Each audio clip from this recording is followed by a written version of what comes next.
A horned man's scream of pure agony echoed through the chaos, as an army of the undead charged forward, a ghoulish horde that quickly overwhelmed the city's last defenders, and with a massive explosion that breached the main gate, two champions finally clashed in a blinding flash of light, the white-haired swordsman's eyes glowing with an inner power as he unleashed a flurry of devastating strikes, their blades connecting with truly explosive force, and after deflecting a crushing blow from the demon. His counterattack shattered the enemy soldiers around them, ending with a final decisive blow that struck the very ground. The Empire's strongest swordsman Eads stood ready for more, but a new challenger suddenly emerged from the smoke, the Death Knight, and though Eads landed a clean hit on its helmet, the knight landed with a force that shook the very earth, its helmet cracking under the blow, revealing a face underneath, from which a single glowing eye stared out with cold fury.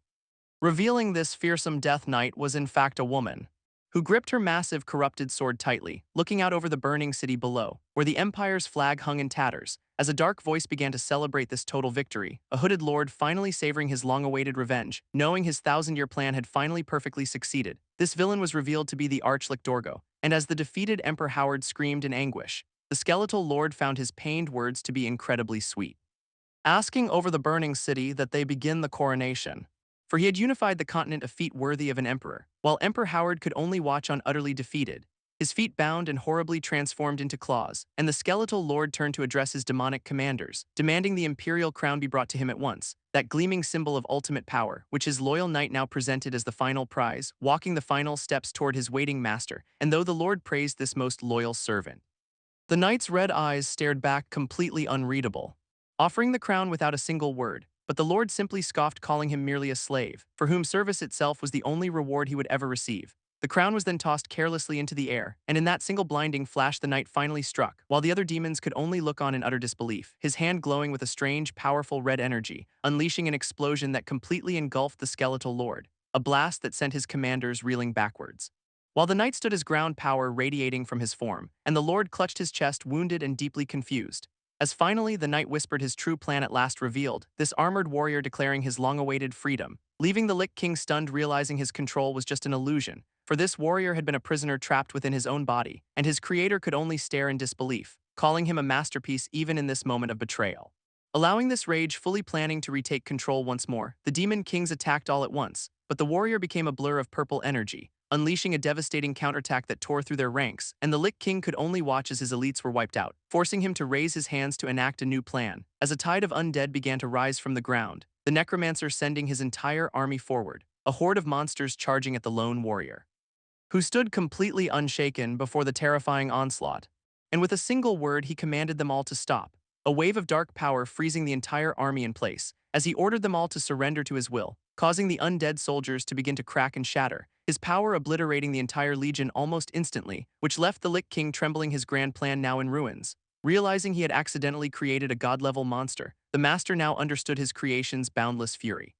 But he warned that he had other bodies to escape to. Yet the warrior revealed his only thought while trapped was of revenge, lunging forward, his blade glowing with immense power, as he revealed a technique designed to sever the very soul, and the skeletal mage unleashed a beam of pure energy in response, his red eyes burning with a desperate killing intent, and they collided in a blinding flash of light, causing the skeletal mage to recoil, a flicker of doubt in his eyes, though he laughed, dismissing the soul-severing technique as impossible. When suddenly a dark power pierced him from high above, and the swordsman watched as a swirling vortex opened in the sky, from which a massive spear of pure shadow began to descend. The mage looking up in absolute final terror as the blast consumed him in a violent explosion, his skull tumbling from the smoke, hitting the ground hard, rolling across the barren earth, now completely lifeless, and the swordsman, now clad in demonic armor, told him to go to hell, as he crushed the skull completely under his foot. High in the sky, a ghostly king watched on in confusion, while the real king on the ground was equally bewildered, and the warrior in demonic armor finally collapsed from exhaustion, whispering that it was over with only one last thing to do. He knelt, preparing to end his own life, feeling he must apologize to them even if only in death, and a memory flashed through his mind of a life he once took, of a man he had impaled in a burning room long ago, and a single tear fell as he whispered his final apology. Before the dark night collapsed, his long journey finally over, followed by a blinding flash of pure white light, and a familiar voice asking why he was sleeping here. It was his sister, perhaps a final vision before the end, but Damien couldn't help but question why she looked so young, and she just laughed, telling him to come on inside, as he watched her walk toward their family home, a home he distinctly remembered burning to the ground, and he looked down at his own hands, questioning this new reality, wondering if his life as a knight was just a terrible dream. A thought that left Damien terrified and utterly confused. He spotted a simple stick lying on the ground, and he picked up the small, unassuming branch. Facing a large boulder, he found his grip, and Damien took a solid practice stance, channeling all of his focus into the swing and struck the rock with impossible, terrifying force. Though the stick itself shattered on impact, he stared in disbelief at the result, turning his attention back to the boulder, as a wild, ecstatic grin spread across his face. For cracks had begun to spiderweb across the stone's surface, and then the entire boulder exploded all around him, leaving Damien trembling from the surge of familiar power, an unhinged manic laugh escaping from his lips, laughter that echoed through the void before fading into a ragged, desperate breath, his hand tightening, knuckles turning white. As rain began to pour down from a dark sky, he gripped his soaked shirt, feeling the sudden cold, realizing this wasn't a dream at all. He had actually truly returned to the past. He remembered his one true talent from this time, this terrible talent of sullying his family's name, and he remembered his brother bursting in absolutely furious, remembered doing it all for his sister, as a memory of a fateful journey began to surface. The day his sister was dragged away to a terrible fate, his mother begging him for an answer he couldn't give. He remembered losing their land, their home, everything, and his father's final, furious command, as he turned his back on his broken family. And a voice called his name, Damien. It was his sister standing before him, offering her help, saying she just wanted him to be happy, and his heart broke with the weight of his guilt as he reached for her final gift, but in the past he had just snatched it away, and Damien fled without another word, running away from everything he had destroyed, and for the first time he truly understood guilt. He awakened in a sunlit field, questioning how he could have possibly returned to the past, when he had only wanted to apologize to his family. It was as if the heavens themselves had answered him. Was this some kind of divine miracle? He looked at his trembling youthful hands, knowing that in this body his old techniques were useless. But then he remembered a powerful skill, wave-breaking, and a memory of a knight fighting a demon surfaced, the demon's overwhelming, unstoppable power, and he recalled how he had acquired that very skill, by defeating the knight known as the Castle Wall Destroyer, when a voice shouted for the young master. And a servant boy came running towards him. Our boy struggling for a moment to remember the servant's name. Before he recalled it, Victor, and Victor said Lady Louise had ordered him to return at once, because the patriarch was absolutely furious with him, and the servant couldn't believe he didn't know why. As our boy tried to piece it all together, a furious shout echoed from the family estate, and inside a man gripped a sword tightly, swinging the blade down on our boy, before the man collapsed, his eyes glowing with a strange red energy. A furious father being restrained by his family, and Damien realized he had returned to this exact terrible moment. Knowing his father's rage was deadly serious, he remembered his family, Paul, Merelda, and Louise, and overwhelmed with emotion he began to tremble, a single tear escaping which shocked his family, as his father Paul demanded an explanation, to which "I have none," Damien calmly replied, a simple answer that left his father speechless. For this wasn't the pathetic excuse-making son he remembered. And Damien accepted full blame for all of his mistakes, but his father wasn't ready to forgive him, so he interrupted with a solemn vow to atone, promising to fix everything that he had broken. Then he turned and walked towards the door, promising to face his punishment when he returned, leaving his family utterly and completely confused. As Paul wondered if his son had finally lost his mind, Damien traveled to the merchant city of Landwork. And he and his attendants soon arrived at their destination, where the boy warned him of a dangerous syndicate inside, but Damien just told the attendant to flee if he was afraid, confident that he could handle it on his own, and the attendant could only watch with deep concern as he stepped into the courtyard completely alone, and though he didn't know how he came back to the past, he vowed that he would not hurt his family again, arriving at the very place where he had ruined everything, where two thugs guarding the entrance quickly noticed him, blocking his path, warning him to stay away. Their faces were familiar, but the memory was hazy, and he calmly stated he was here to apologize, which left the thugs stunned into silence, before they laughed, mocking the noble's sudden politeness. As this wasn't the roughneck son they'd heard about, then one of them mentioned his beautiful sister, grabbing his shoulder with a new disgusting idea, saying he'll accept the apology for an introduction, and the threat was clear, pushing him to his limit. In an instant he disarmed the thug holding the knife himself. And the thug exploded with a sudden rage, but it was too late, for one of them was already down, as he moved with a blinding practice speed. That old violent nature he tried to suppress finally returning, and he promised to show the last man what he wanted to see, the true terrifying power of the eldest son unleashed. While from a distance a young boy watched in horror, thinking the young master was here to make things right, when a scream ripped through the quiet street. And onlookers heard the commotion, drawn to the violence. The thug demanding to know who he was messing with, roaring the name of his gang, the Black Snake, which caused a flicker of recognition in the young man's eyes, for he remembered the Black Snake, a growing criminal force, and in a flashback he'd complained about their prices, only for a fist to slam directly into his face as they beat and mocked him in front of everyone, and back in the present a cold smile spread across his face. The thug warned him his noble status meant nothing here.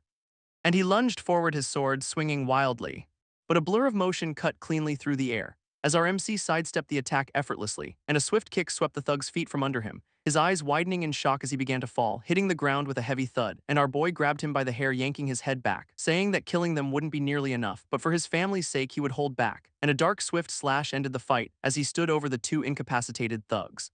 The fallen men wondering who this person could possibly be. When suddenly more gang members appeared, their leader demanding to know his affiliation, and our MC calmly said he was here to see the owner, but the leader scoffed, threatening to beat it out of him. As a tattooed hand pointed the order given, "Get him," three thugs lunged forward with their swords drawn, but our boy simply scoffed, completely unimpressed, and in a flash of blinding speed, he moved through them all in a single instant, his foot planting firmly on the ground as he stopped. And the leader could only watch his face, a mask of shock, as the street was now littered with his fallen men, the kid catching his breath, a knife still in his hand, and the leader immediately began to beg for forgiveness, but our boy lunged forward once again, a powerful strike sending the man flying through the doors, and inside a tavern where life was going on as normal, patrons drinking unaware of the chaos outside, the thug realized his fatal mistake, and was forced to hold a blade to his own throat. As a masked man warned him about ignoring kindness, before he entered the tavern, leaving a body at the door, and removed his mask, revealing cold golden eyes, causing the patrons to scream and flee in terror. And now that he was alone, he declared the nuisances were gone. A man in red appeared on the balcony above, the bar owner Anderson Home, demanding answers, and our boy calmly stated he had dealt with the guards, which made the owner freeze, realizing he defeated the Black Snake Gang.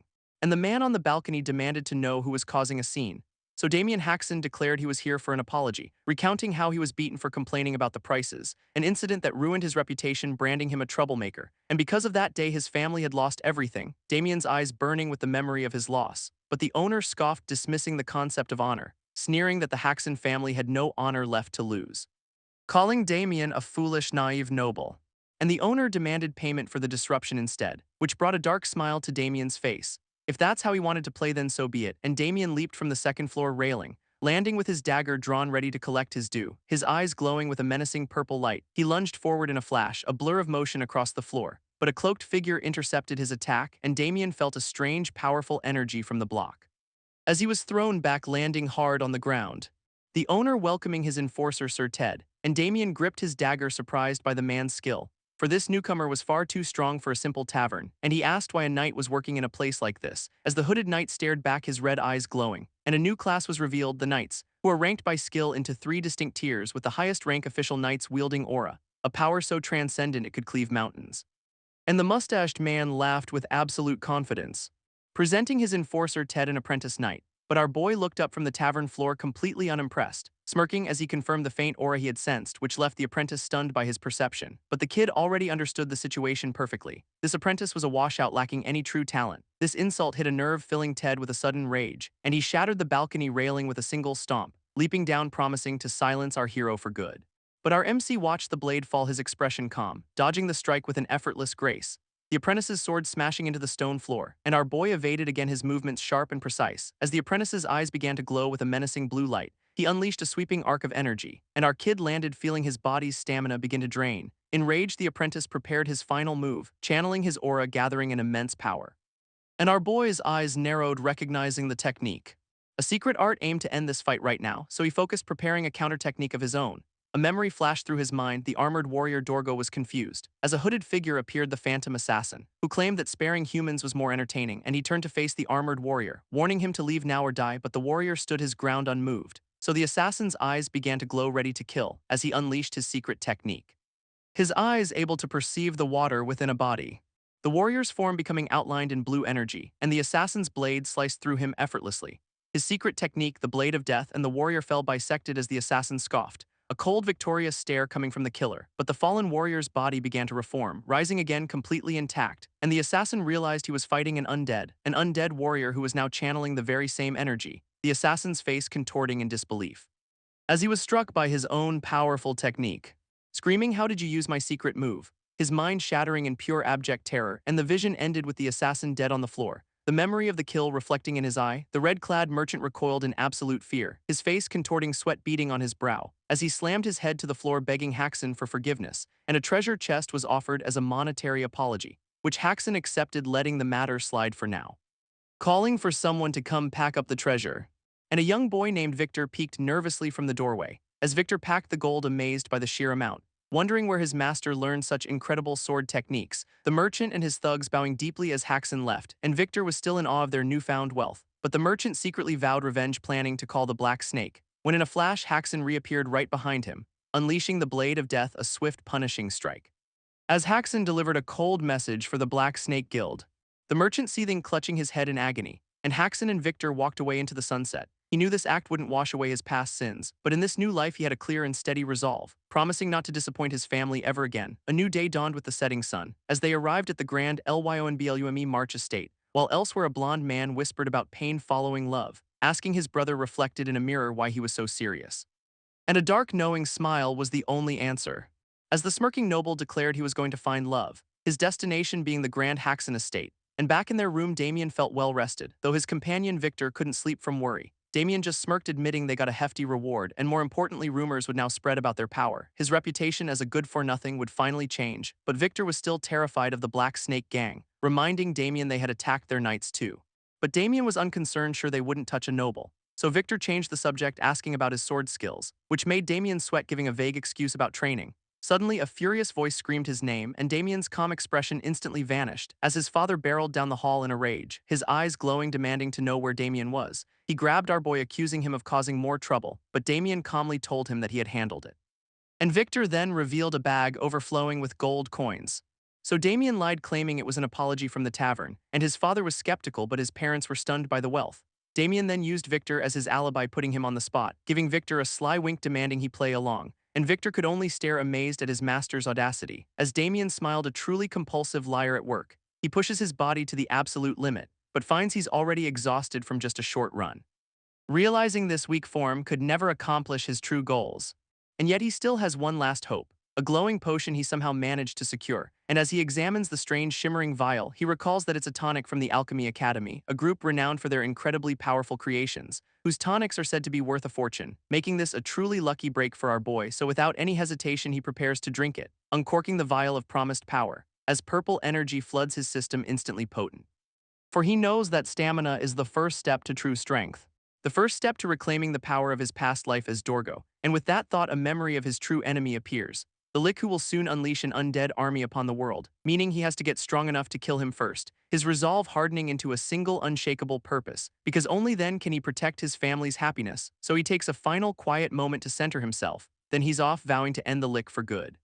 While elsewhere under the light of the full moon a dark tower looms. The infamous Black Snakes hide out, a den of villains, and inside their leader dismisses someone as utterly useless. Their best hired warrior now lying defeated on the floor as the Black Snake's boss Cedric Walker orders him to be dumped, and though a subordinate hesitates, the order is final, for the man is useless to them now. But suddenly the boss freezes in his tracks as the fallen warrior Ted is somehow standing again, and the boss taunts him with a false offer of mercy,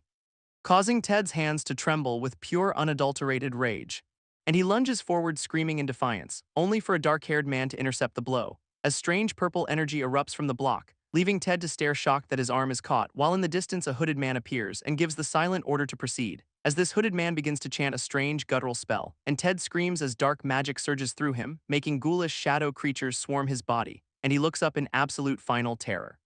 As the hooded man grins while Ted begs for mercy, and a shadowy maw opens wide before him, before the shadows completely devour him, leaving nothing behind but a single scrap of cloth, and the boss watches, clearly disgusted by the display, complaining about the messy execution. Before this boss reveals their next target, a noble, and a new villain gives a cruel order, offering an advance payment for the job, which the hooded assassin accepts with a chilling grin. Meanwhile, our boy is training relentlessly, pushing his new body to its absolute limit. As a heavy weight slams down with a crash, and he feels the supplement working, his stamina soaring. But something feels off to him, as the days have been far too quiet, too peaceful, because he expected the Black Snake Guild to attack by now, when suddenly he hears a sound from the bushes, and he assumes it's them ready for a fight, so he strikes first without a moment's hesitation, his eyes burning with a fierce intensity. But the person he's choking is his own brother Abel, as he pins Abel's hand to the ground with shocking force. And Abel, his younger brother, is stunned by his strength, just as a dark vision flashes through his mind, making him pull back, his expression suddenly grim, and he apologizes, offering a hand to his brother. But Abel just stares at the hand, still shaken, because Abel isn't here for apologies. He heard about the fight at the bar and accuses our boy of lying to the family, but he just smiles and confirms it was all him, a confession his brother Abel refuses to believe he did alone, warning him not to bring shame upon their family. But our boy calmly places a hand on Abel's head, and Abel is shocked by his brother's unmovable strength. as he smiles, promising that everything is fine now, just as a servant sprints towards them in a panic, arriving with terrible news for the young masters. So they race down the long ornate corridor, and he throws open the doors to the main parlor to find a guest having tea with his parents. A visitor who completely unbothered takes a slow sip, claiming he was just recounting the banquet incident. And this guest is Erwin Lionbloom, a face he knows all too well, triggering a flashback to that night when he had tried to apologize for a simple misunderstanding, but Erwin twisted it, accusing him of insulting his sister, and this noble just smirked, denying everything publicly, before leaning in and admitting it all was a setup, and he knew he'd been provoked, but the rage was too much for him to contain, and a single punch sent Erwin flying across the room, leaving the man stunned on the ballroom floor. And back in the present, Erwin's plan becomes clear, as he reveals his supposed admiration for their sister Louise, and asks the parents for her hand in marriage. This blonde noble proposing a marriage to Louise, which makes her parents stare in absolute horror, as the entire family is frozen in shock, and Damien recognizes this manipulative play from his past life, as Erwin offers to forget everything for a price, but his father, with his head bowed, refuses the deal, causing Erwin's eyes to flash with a cold fury, as he reminds them of the insult he suffered, and gives them a terrible, impossible choice. Either pay for the insult or give him Louise, leaving his father trapped between two impossible options. But just then Louise and her brothers enter the room, and stepping forward she accepts the offer herself, making her father scream her name in protest, while her brother demands to know why she's sacrificing herself, and Damian can only look down in shame, as she smiles, saying it's okay, which only deepens Damien's guilt. And a wicked triumphant grin spreads across Erwin's face, as he rises, praising her so-called wise decision, and promises a formal request is already on its way. But Damien steps forward, blocking his path, and Erwin taunts him, calling him brother-in-law, while Louise watches, her voice filled with worry, and Erwin leans in, feigning ignorance about the situation, right before Damien's fist smashes into his jaw, as he regrets falling for the provocation once again, his punch sending the man flying across the room, because he refuses to let this go, and the blow lands with brutal, satisfying force, triggering a memory of their arrival at the Lionbloom estate, when he had eagerly rushed to greet his sister, peeking through the door with a happy smile, but his smile instantly vanished when he saw Erwin mistreating Louise, as Erwin reminded her of her lowly origins, causing her to collapse to the floor in fear, while he promised her a cruel education, and our boy's fist tightened with a burning rage, as the door flew open with a tremendous crash, and his face became a mask of horror, seeing her crumble, blaming himself for her fate, as pure unbridled hatred filled his eyes for Erwin. And back in the present he stands defiant, with Erwin lying defeated on the ground again, when a sound alerts two nearby guards, who rush in shouting for their master, and Erwin's guards draw their swords, as Erwin rises his hand on his own sword, seething at being struck twice by the same man, while the older couple watches in terror. And his future brother-in-law sneers, ready for a fight. His guards try to hold him back, but he snarls a single command, move, and one guard offers to handle the situation himself, only to be violently shoved aside by a burst of power. As the second young master repeats his order, his fist glowing, and from a doorway two onlookers watch in fear, as he stalks towards Damien Haxon demanding an answer, and the woman knows her brother Erwin will show no mercy, so she runs forward begging them to stop. But a hand gently blocks her way, as Damien tells his sister Louise that he will handle this. And he steps in front of her, issuing a challenge, a duel, Damien proposing a duel with clear stakes for the winner and loser. But Erwin scoffs, claiming the deal is already done in his favor. So Damien calls his bluff, asking if he's afraid to lose, and this taunt hits its mark, enraging Erwin, who accepts, planning to cripple Damien and take his sister anyway, with the duel set in the courtyard at sunset, and their parents watch on, hoping Damien has a plan. But their other son Abel crushes that hope, explaining that Erwin Lionbloom is already at the level of an official knight, and he mocks Damien for not even having a sword. But Damien just smirks, revealing his chosen weapon, for he's brought a dinner fork to a sword fight, and the duel begins, a fork against a sword, as the swordsman grins, mocking his opponent's apparent fear, and he lunges, promising to show no mercy. But our boy deflects the blade with a simple, effortless kick, leaving the swordsman to stare in disbelief, who then decides to get serious, channeling his power into the blade, unleashing the fierce roaring lion sword technique, an attack that tears through the courtyard, leaving a deep scar in the earth. Yet the MC stands completely untouched, leaving his opponent and the crowd completely speechless, as he realizes every single strike was perfectly evaded. And our boy smirks, he's analyzed this family's swordsmanship, having already fought the stronger brother Michael Lionbloom, and this swordsman is just a pale imitation. But then he senses a change in the air, as the swordsman unleashes his aura, a new level of power, and he stomps the ground, preparing his final move. And as the attack descends, our boy draws a blade, ready to counter with the sword saint's technique, and their powers collide in a blinding flash of light, while the spectators can only stare in shock as the swordsman's blade cracks under the immense pressure, and our boy holds a new sword to his throat, having parried the massive sword with a tiny fork, unleashing a secret move of blinding speed, his eyes gleaming with a final word, Goodbye as Damien surges forward, his eyes glowing red, and the fork presses against his opponent's throat, closing the distance in an impossible flash. The Tines drawing blood, ending the fight, while the onlookers stare in total utter shock, and his family can't believe what they're seeing. As a guard shouts for the second young lord, but the blonde-haired man is frozen with fear, and he scrambles backward, utterly defeated. So Damien spares him, but only for his family's sake, declaring that the match is over, while the loser glares, remembering his promise. And Damien gives him one last command: get lost. Later, the family eats dinner in a tense, heavy silence, and Damien finishes his meal quickly, excusing himself to go to morning training as his father watches him leave the room, and an awkward quiet hangs over the table before his mother asks her husband about Damien's behavior, and his brother Abel is baffled by Damien's sudden strength. But the father silences them all, telling them to stop questioning it and pull themselves together, though the father sweats admitting his own curiosity, but he's too scared to ask his own son. Meanwhile, Damien straps on his training weights when a voice suddenly calls out his name, and it's his sister, relieved he hasn't left yet, as she wants to talk about yesterday's incident, and he realizes he should be the one to apologize, so he bows, deeply sorry for his reckless actions, and promises it won't happen again, but she interrupts,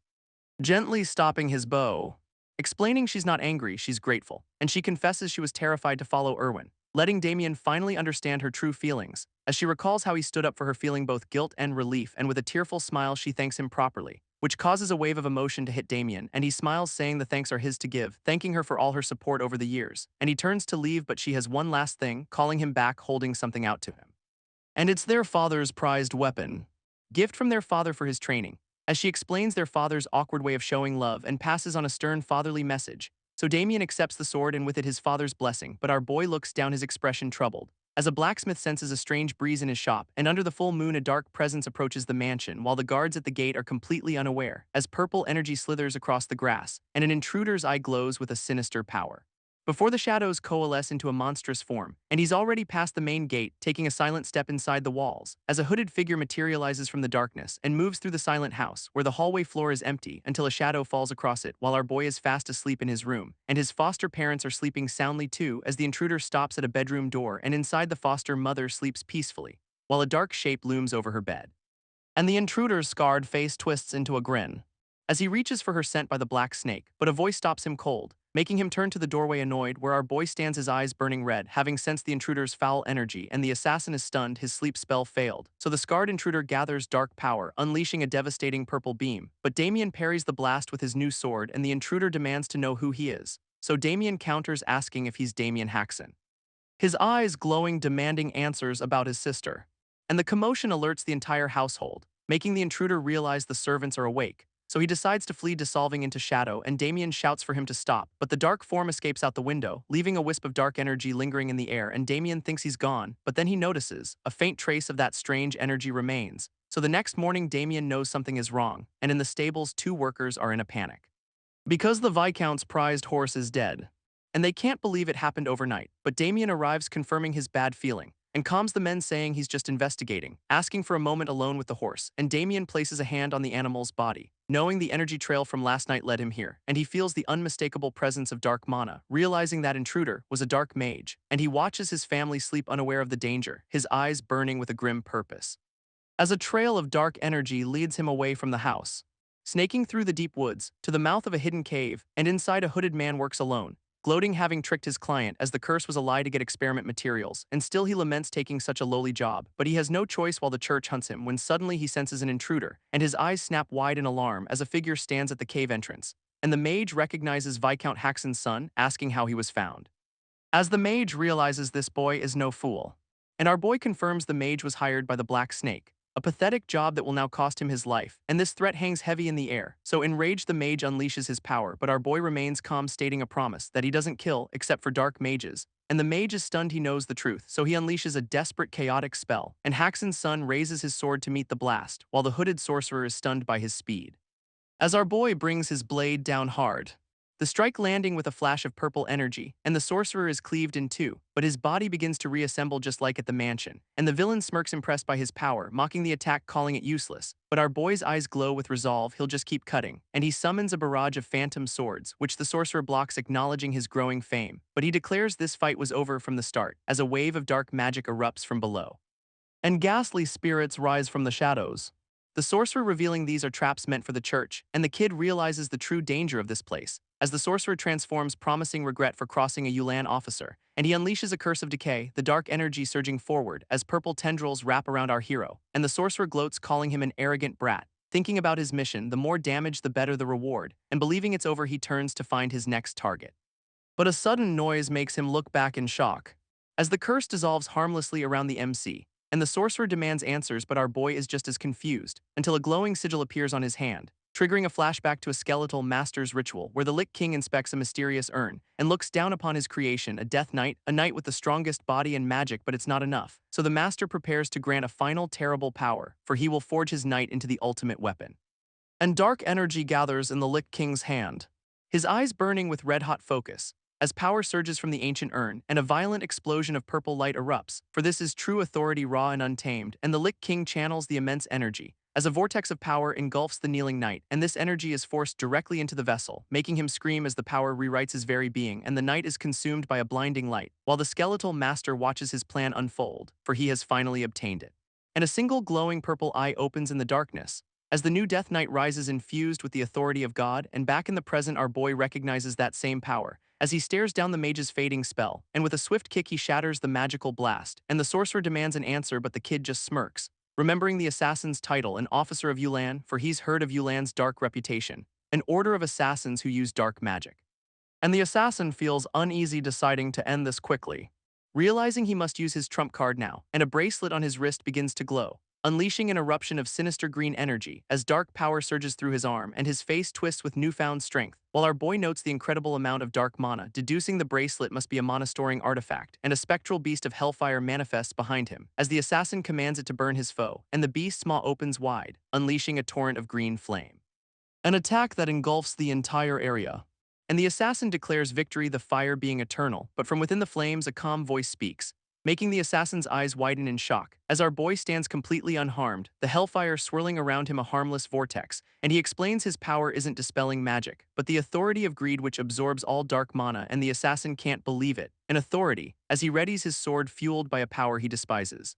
Knowing that to win he would have to use his forbidden Death Knight skills, a power this mage immediately recognized as an impossible technique, he gripped his sword tightly, unleashing the devastating soul-severing slash, while his opponent could only watch in absolute terror, as this wave of pure blue energy hit him head-on, and a blinding flash of light consumed everything in its path, an attack that carved a deep path of utter destruction through the landscape, leaving our boy to stand alone over the aftermath, his foe lying completely broken within the rubble. And so he offered a deal in exchange for information, asking simply, where is the Black Snake's hideout? Later a carriage was seen entering the merchant city of Landwork, where a young servant began to question their final destination, prompting his master to tell his loyal servant Victor to be quiet, but Victor's attention was already drawn to the ominous book on the seat, a dark magic grimoire taken from his master's last kill, and Victor knew that such items were incredibly dangerous to possess. Just as he began to notice a strange, lingering smell in the air, a dark and unsettling aura that seemed to cling to his master, before this carriage finally came to a complete stop, signaling they had arrived in the bustling city, where he then handed Victor a heavy stained sack, revealing that inside there was a person's head, and Victor froze in place, hoping it was all just a twisted joke, as a boy's terrified face was reflected in a monstrous unblinking eye. Damien then raised a rock just to get his attention, telling the panicked kid that he needed to calm down, because he had an urgent task for him to complete, a special delivery that would keep them both out of trouble, and this boy froze instantly at the mere word trouble. Sometime later Damien arrived at an imposing tower, where two guards stood watch at the main gate, stopping him immediately and demanding to know his identity. So he introduced himself as Damien Haxon, which caused the guards to mock his supposedly noble name, until suddenly the eye patch guard recognized him from somewhere. And Damien simply ordered them to move aside, which they surprisingly seemed to comply with. But a hand was already moving towards a hidden pistol, as one guard fired a bright flare straight into the air, and Damien looked up just as the signal exploded overhead, watching this guard's friendly act twist into a malicious sneer, as cloaked figures began to appear on the surrounding rooftops, assassins who dropped down from above closing in on him, a little welcome present sent from their boss, leaving Damien completely surrounded by his enemies. Yet a confident smirk still crossed his face, and he warned them they would all regret this decision, just before a golden mask was lowered into place. Elsewhere, Landwork Governor Sebastian Baker toasted to his own success, while his knight Robert drunkenly called out for another cup, and at the table a syndicate boss flattered the corrupt officials, suggesting his Black Snake group should take over all the merchant territories, which made the governor feign concern about other syndicates protesting. But he smirked, knowing he could suppress them with his authority. And this boss then turned his flattery to Sir Robert, praising the knight for his hard work protecting the city, making Robert blush, completely falling for the transparent act, as this corrupt trio celebrated their new arrangement. But the boss's inner monologue was filled with nothing but contempt, for he schemed for the Black Snake to take absolutely everything, a vision of a giant serpent consuming the entire city, imagining them all bowing down before him. But this celebration was cut short by a subordinate bursting into the room. And annoyed, the boss turned to see what could possibly be wrong, stepping aside to hear the urgent report. A frantic whisper that changed everything, because the name he heard froze him in place, Damien Haxon, and he recalled his deal with a dark mage for this very moment, so he dismissed his subordinate's worries, convinced his target had walked right into a perfect trap. Outside, Damien stood surrounded by the armed thugs, calmly facing them as purple energy swirled at his feet, his eyes igniting with an overwhelming power. And a memory flashed of falling endlessly through the light, knowing that even if his plans went wrong, he would face them all alone. In the town square, a dark presence passed by completely unnoticed, as three cloaked assassins emerged from the deep shadows, their leader's eyes glowing, for she was here to collect on a favor, while a local boss watched from afar, sweating with a growing dread, standing on a tower balcony as a bad feeling was confirmed, for below a lone man stood over dozens of his men. And he couldn't believe one kid had done all this by himself, until a subordinate confirmed the kid's name, Damien Haxon, and this boss recalled the rumors of a useless noble son, panicking now, wondering if his dark mage was also defeated, and deciding this was a lost cause. The boss fled to get help, but Damien was already facing a new threat from the rooftops, where a trio of mages prepared a powerful magic item, the orb on their staff igniting into a massive ball of fire. As this lead mage unleashed a torrent of searing flame, but Damien stood his ground, his sword held ready, even as the mages mocked him for trying to block fire with a simple blade. But his sword sliced directly into the heart of the spell, unleashing a secret move, a flurry of impossible strikes that sent the flames redirected back towards the sky, making the mage watch in utter disbelief as the fireball detonated right on his own rooftop, and Damien stood below the wreckage, his work now done, ready to finally face the boss of the Black Snake. But a sudden presence stopped him cold in his tracks, as a knight in heavy armor crashed down from above, sending our boy sprawling to the hard ground, an overwhelming aura prickling against his skin, and he could sense this person's incredible power, knowing this could only be an official knight of the city, while the crowd watched on in stunned silence, because city soldiers and a knight had finally arrived, and he knew exactly what this meant for his plans. A man in green screamed about all the chaos. The governor of Landwick, Sebastian Baker, vowing punishment for the one responsible. But our boy calmly questioned the sudden accusation, as he was accused of attacking a kind businessman, and the real boss Cedric smirked from the sidelines, feeling untouchable, allowing him to finally identify the Black Snake leader, realizing the city's corruption was far worse than he had ever imagined. So he refused to beg, having done nothing wrong, which made the governor lose his patience, calling for backup, and an armored boot stepped forward, as the knight Sir Robert loomed over him, ordering him to drop his weapon and submit. Though this knight was surprised by his complete lack of fear, for our boy's eyes were sharp with unwavering confidence, and a smirk began to spread across his face, as this blue warrior called him nothing but a worthless tool. But our boy knew he was completely outmatched in this fight, and his only plan was to hold out until his help arrived. But a knight in red armor was already charging him down, the force of the blow sending him reeling far back, dark energy crackling up his bruised and battered arm, while he desperately scanned the area for his ally. But the blue warrior was already on him again, moving with a speed that was just unbelievable, when suddenly a powerful fist intercepted the attack and a massive axe cleaved the ground between them, leaving the city guards frozen in absolute shock, while the schemers watched in pure unadulterated terror. And the Red Knight demanded to know who his associate was, as a hand ignited with a holy blue flame, and a piercing gaze cut through all the chaos. Because the backup he was waiting for had finally arrived, an enemy the leader recognized instantly, a paladin of the church, and our boy sighed, asking why she took so long to get here. Just then another group rushed into the square, a young subordinate announcing his arrival with a loud cheer, making the mustached villain realize the church was now involved, and he panicked, wondering if his dark deals were about to be exposed, as our boy scolded his subordinate for being late, then turned to the paladin, confirming she was the one he had sent for. A young boy, Victor, had eagerly accepted a task, as the story flashes back a few hours into the past, where inside a grand church a nun and her followers prayed, and she glanced aside, sensing a new presence nearby, as a boy rushed in breathless with an urgent delivery. So the nun rose from her prayers to meet him, and he explained his lord had sent him with a package containing evidence of someone working with a dark mage. So she asked to see the proof, her eyes shadowed with suspicion, holding the tablet, feeling its faint dark energy, and the symbol carved into it was unmistakable. So she let the boy's other package fall from her hands, its contents spilling out onto the polished floor, a severed head tumbling out, horrifying the poor boy. But her eyes blazed with fury, for she had found her target, a Jido. Back in the present, a hand seized Demien's shirt, as the nun, now a paladin, loomed over him, asking him to confirm his name, Damien Haxon.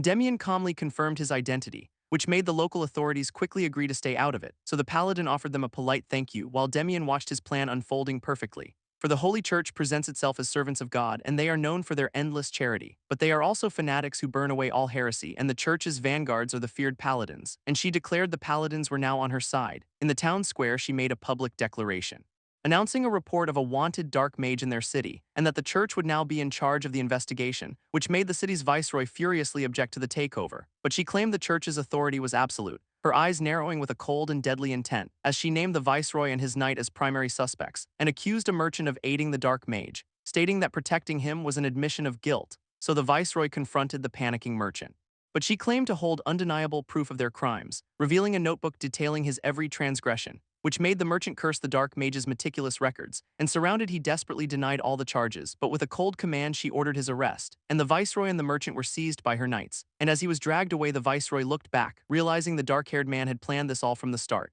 knowing that capture by these fanatics meant certain death. So the merchant urged the knight Sir Robert to resist, but Sir Robert was already shackled and seemingly defeated, until a grim smile crossed his lips, and he shattered his chains with a sudden surge of power, his hand gripping the glowing weapon at his side. As the axe-wielder roared his intent to escape, a brutish man watched the scene with a wicked grin, but our boy knew he had just made a fatal mistake, as this monster lunged forward, his axe swinging wide, only for the white-haired woman to stop it with one hand, leaving the villain's men to stare in total disbelief, as her power erupted in a brilliant flash of light, and the leader's smug look turned to one of pure terror, while the MC watched his prediction now confirmed, and she clenched a fist, speaking of God's divine will, as a single strike ended the fight instantly, leaving her to stand over the defeated man, declaring that all who defy God will be punished, and that anyone who stands in the way of that will face divine judgment. This once proud leader was now chained and broken. His men rounded up, screaming insults as they were taken away, and onlookers identified him as the boss of the Black Snake, while he seethed, humiliated by his swift defeat, and the woman turned to thank the MC for his help. As he analyzed her sacred power, her brilliant blue flame, realizing she must be tied to the Azure Flame Brigandine, a legendary saint, a famous hunter of heretics, a man known only as Damien Haxon. A white-haired official then formally thanked him, stating that for his contribution all charges were dropped. And our boy played dumb with a slight smirk, but she saw right through his entire plan, so he bowed, explaining his personal reasons for his actions, and the official was stunned by his tragic story, her entire perspective of him shifting in that moment, so she agreed to let it go and offered to pay the bounty on the mage, a staggering 1,000 gold pieces, but the guy turned down the money, saying he wanted something else from the Church, a mana cultivation technique. And she questioned why he would need such a thing. So he recalled his last fight, knowing he had won on a fluke, and to face what was coming next, to fight even stronger enemies, he needed a knight's training method to survive, admitting he only knew the most basic techniques, but she could sense his immense raw talent, that he had the power and the resolve to succeed. So she proposed a better alternative, an offer to become a paladin of the Church, and he and his companion listened to her proposal. But his answer was a blunt and simple, "I'm not interested," which made the cloaked apprentice demand to know why, as they declared being a paladin is the greatest honor, a position so incredibly hard to obtain. But our boy had no interest in serving the Church, so he needed to come up with a good excuse, claiming he was not yet worthy of God's love and that he would travel the world as a humble devotee, which made the apprentice seem to consider his words, and they were completely moved, grabbing his hands, offering a mana technique instead of the bounty. And our boy agreed, though he would never join them, as this apprentice introduced herself as Agnes, and he recognized her as the first disciple. So now he asked to finish his business here, his eyes falling on the defeated brute, and he lifted the man up by his hair, cutting the man's last-ditch effort short with a punch, causing him to collapse, completely neutralized. But our boy wasn't finished with him yet, as a brutal kick sent the man flying through the air, his body soaring past the shocked onlookers. And he let out a satisfied breath, standing over the villain, feeling much better now, while his young companion asked if it was finally over, and the MC gave a confident, knowing smile. The scene then shifts to the Grand Lionbloom estate, where Marquis Holland Lionbloom burst into a room shouting for his son, finding Erwin shaking uncontrollably under the covers, and the boy looked up terrified to see his father, as the Marquis stalked toward the bed, grabbing his son and demanding to know what happened. So Erwin claimed he was attacked with a fork, and the Marquis's rage turned outward, demanding a name, screaming at a nearby guard to speak now, and the culprit was named Damien of House Haxon, which made a tense silence hang in the air as the Marquis's aura sent a vase tipping over, and it shattered as he dismissed the attack as a trick, giving a chilling order to his men, "Drag him here like a dog." Meanwhile, at the more modest Haxon estate, a paladin named Agnes arrived with her retinue, and Damien's parents offered a nervous welcome, his father internally seething at Damien for the trouble, as Agnes announced her team will be staying for the investigation, offering a heavy bag of gold for their troubles, which made his parents' attitude change in an instant. And Damien recalled Agnes had another request for him, as she turned her full attention to our boy, revealing her true mission was to learn about Damien, which made the Lord and Lady freeze in the doorway, realizing they had completely misunderstood the situation. and Agnes presented Damien with the requested manuals, making him surprised to receive 2 books, for she had given him a rare matching set of techniques, admitting that obtaining them was a struggle against the church and that her master himself believes Damien is the chosen one. So with this gift she asked him again to become a paladin, but Damien gently pulled his hand away, her eyes showing a brief flicker of disappointment, though she gracefully accepted his refusal for now, and as she departed Damien's suspicions were confirmed.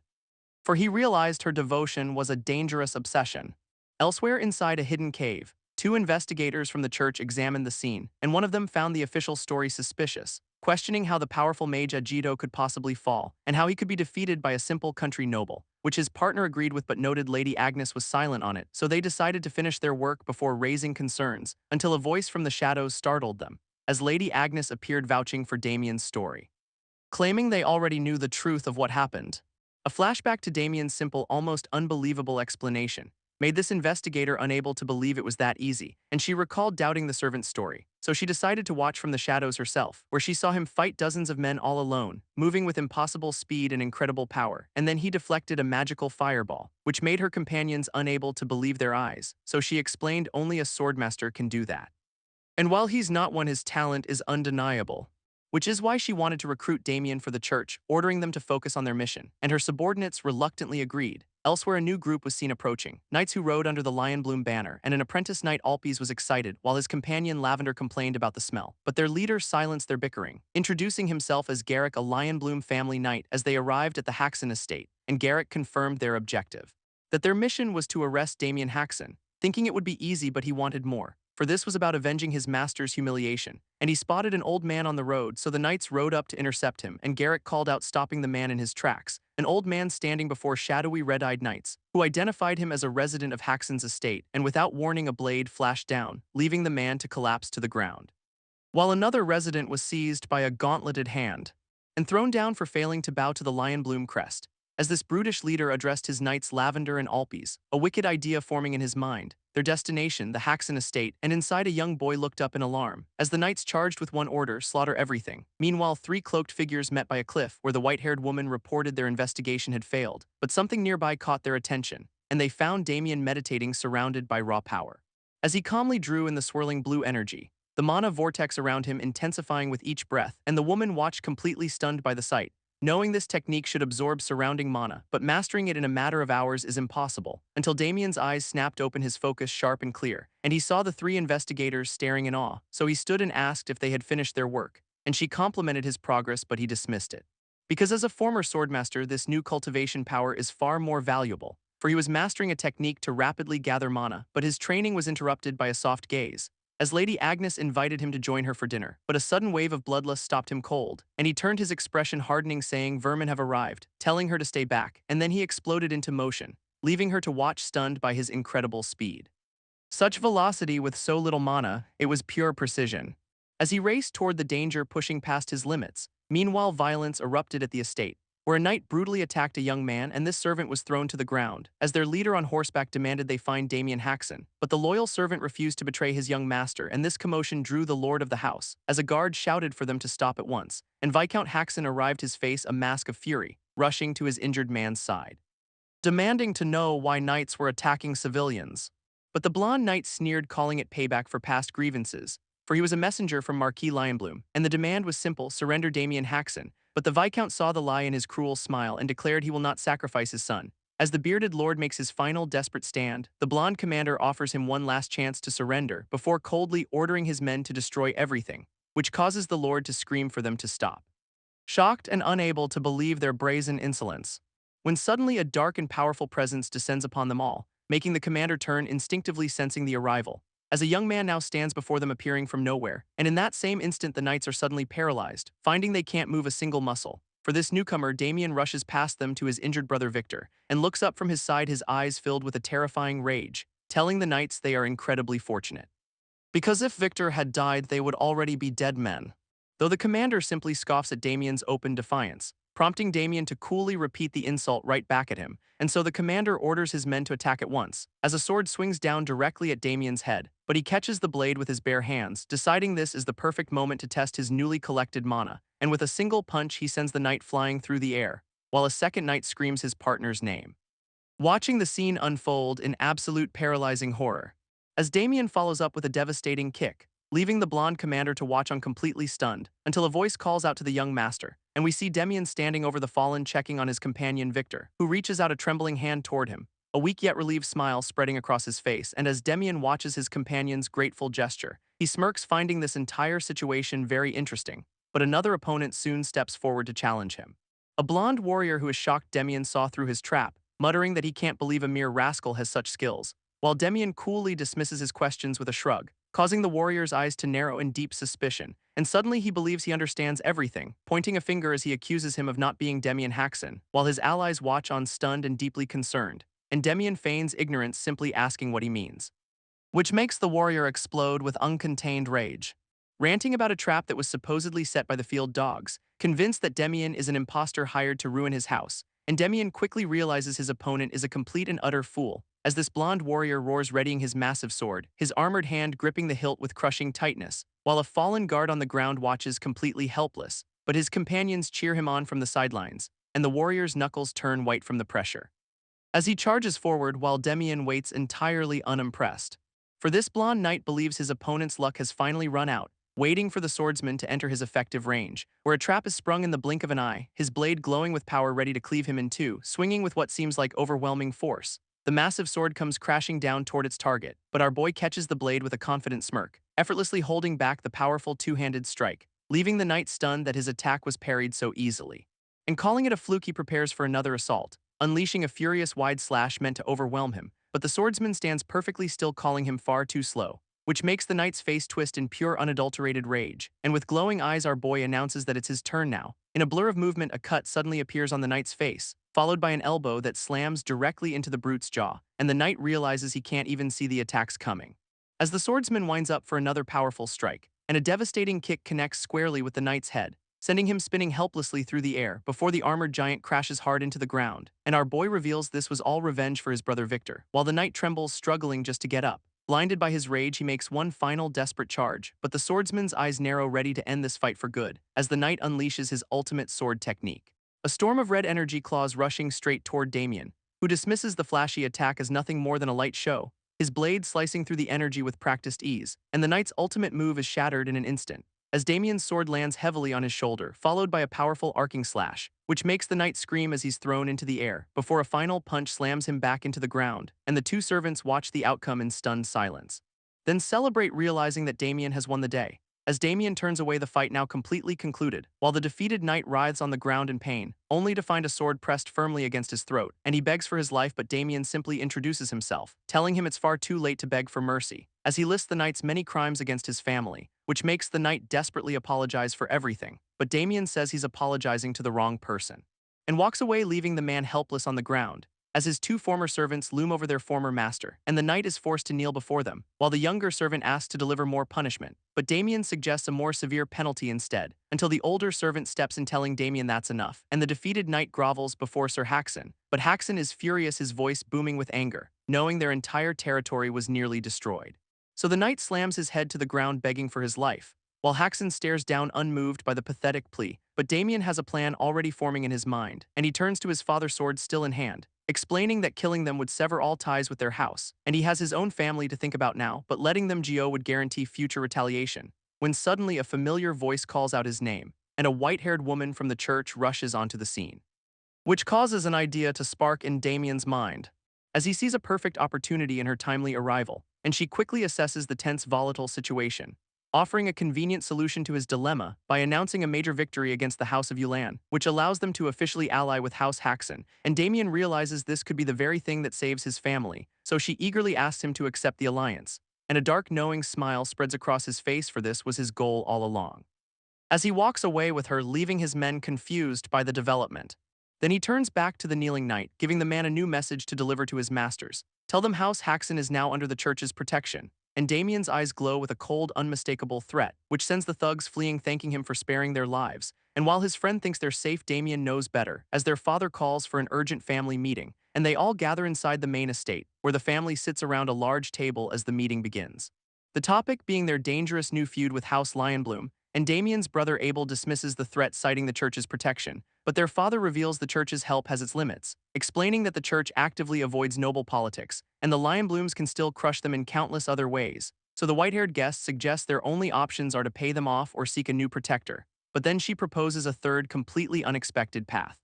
declaring that Damien could become a paladin of the church. But Damien, without a moment's hesitation, refuses the offer, and his father accepts his decision, though Abel seethes with rage, slamming his hands on the table while shouting at his father, demanding to know why he's accepting this refusal so easily, telling Damien to just become a paladin and get out of their lives for good. But his father slams the table, reminding Abel that this is all his fault, a terrifying aura erupting from him, forcing Abel back into his seat. And a tense, heavy silence fills the room, until another brother agrees Damien caused the conflict, but it wasn't entirely his fault. And his mother explains the Lion Bloom's son was targeting their sister Louise, saying that Damien protected Louise in place of his powerless father. And Lord Haxon then addresses his son Damien directly. So Damien looks up, answering his father's call, and receives rare unexpected praise for his actions, leaving our boy stunned by the sudden show of approval, and he humbly accepts the compliment, as his father vows to handle the fallout from here on out. But their family moment is suddenly interrupted, for a visitor from House Goldpixie has arrived, and the butler delivers the news with a palpable sense of dread, revealing that Damien took a massive loan using their land as collateral, which makes Lord Haxon's expression instantly darken, triggering a flash of memory of his father's pure unrestrained rage, an echo of a furious, desperate scream from the past. And now the debt collectors are at the door, their leader greeting Damien with a false, oily smile. For Olan Demas High, the loan shark has come to collect his due, and Damien recalls how the original Damien was manipulated into this. So he asks the critical question, how much do they owe, and learns the debt has ballooned to an impossible 300 gold, a sum he knows they can never hope to repay, and he imagines his entire family ruined by this single mistake, as the loan shark states the terms of the deal clearly, claiming his orders come directly from Duke Goldpixie himself, leaving Damien trapped with no apparent way out. Before the final chilling question is asked, and Damien stands before his creditor calm and composed, admitting that he couldn't prepare the payment in time, which brings a smile of pure malice to the loan shark's face, as he leans back on the couch, completely in control of the situation, and chides Damien for borrowing money he couldn't repay. Then with a snap of his fingers, the deal suddenly changes, as he announces he'll just have to collect it his own way. And two hulking enforcers step from the shadows behind him, while the lone shark savors this delicious moment, for he loves watching arrogant nobles grovel and beg, and he can't wait to see the moment Damien finally breaks, the very thought of it giving him the chills, while elsewhere Damien's father sighs with heavy worry, pacing the room like a nervous wreck, as his wife tries to calm the anxious household. But the men fear their family is completely ruined, though she insists they must trust in Damien. But his father argues that combat and negotiation are two very different things. And back in the room, negotiation is clearly over, as a single punch sends a goon flying across the room, making the lone shark jolt upright in his seat, while Damien holds the first man up, already defeated, and the second enforcer draws his sword in a blind rage. But a strange power begins to gather in Damien's hand, as he catches the attacker by the throat, lifting him easily off the ground, and Damien's smile is one of pure terrifying menace, which makes the debtor scream in absolute terror. As Damien slowly approaches the shaking man, his shadow falling over him like a death sentence, and the man kneels completely subservient and broken, admitting once more that he can't pay the debt. So Damien proposes a different kind of payment instead, and the debtor has no choice but to agree to the terms. And the next day dawns on the Haxon estate as his brother complains loudly to their father, while Damien prepares to leave on a journey, and his brother throws a fit over Damien's unorthodox methods.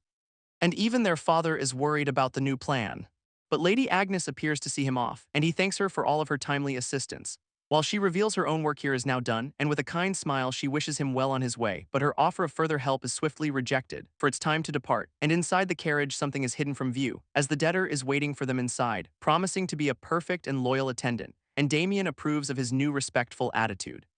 giving the signal to his young companion Victor. And with a cheer their journey finally begins. A whip cracks and the horses rear up, the carriage wheels beginning to turn slowly, as Damien gives the order to move out, their destination being the House of Goldpixie, and they soon arrive at the Grand Estate, a mansion fit for the kingdom's richest and most powerful family, where Damien thanks his guide for the journey, but the guide seethes with a hidden resentment, secretly wishing for Damien's spectacular failure,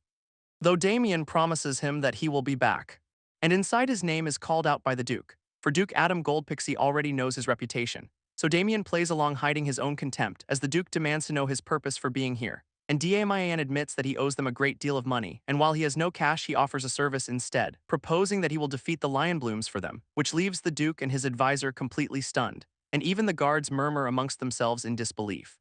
as a guard knight realizes Damien already knows the news. that it's a rumor known throughout the entire kingdom about a gold mine that was found on their shared border, and the two rival families will duel for control of it. But Damien already knows the outcome of that fight, for the Lion Blooms are destined to win, and the Lion Blooms rose to power with that newfound gold. So our boy sees a clear path forward, where he can repay his debt and check their power at the same time. But the Duke questions his ambitious and seemingly impossible claims.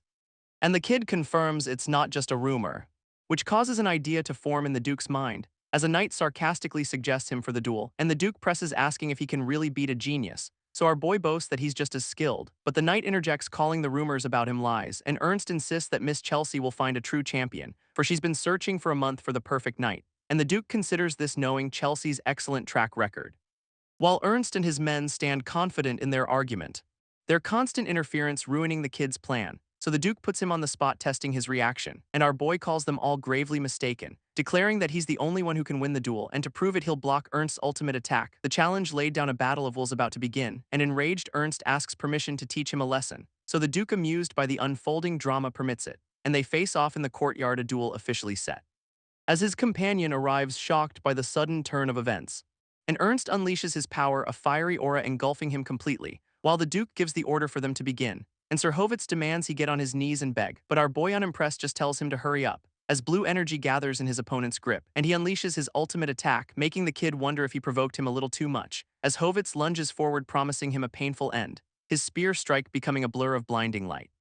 A spectral warrior closing the distance in an instant. But our boy anticipates the move perfectly, raising his sword to block the incoming blow, his blade meeting the attack head-on, and a massive impact sends out a powerful shockwave, the ground cracking under the sheer force of the collision, while a confident smirk appears on his face. But Hovitz reveals the faint shouting that he fell for it, as a black spike pierces our boy's chest, making the onlookers scream in utter shock, but he digs his heel into the stone floor,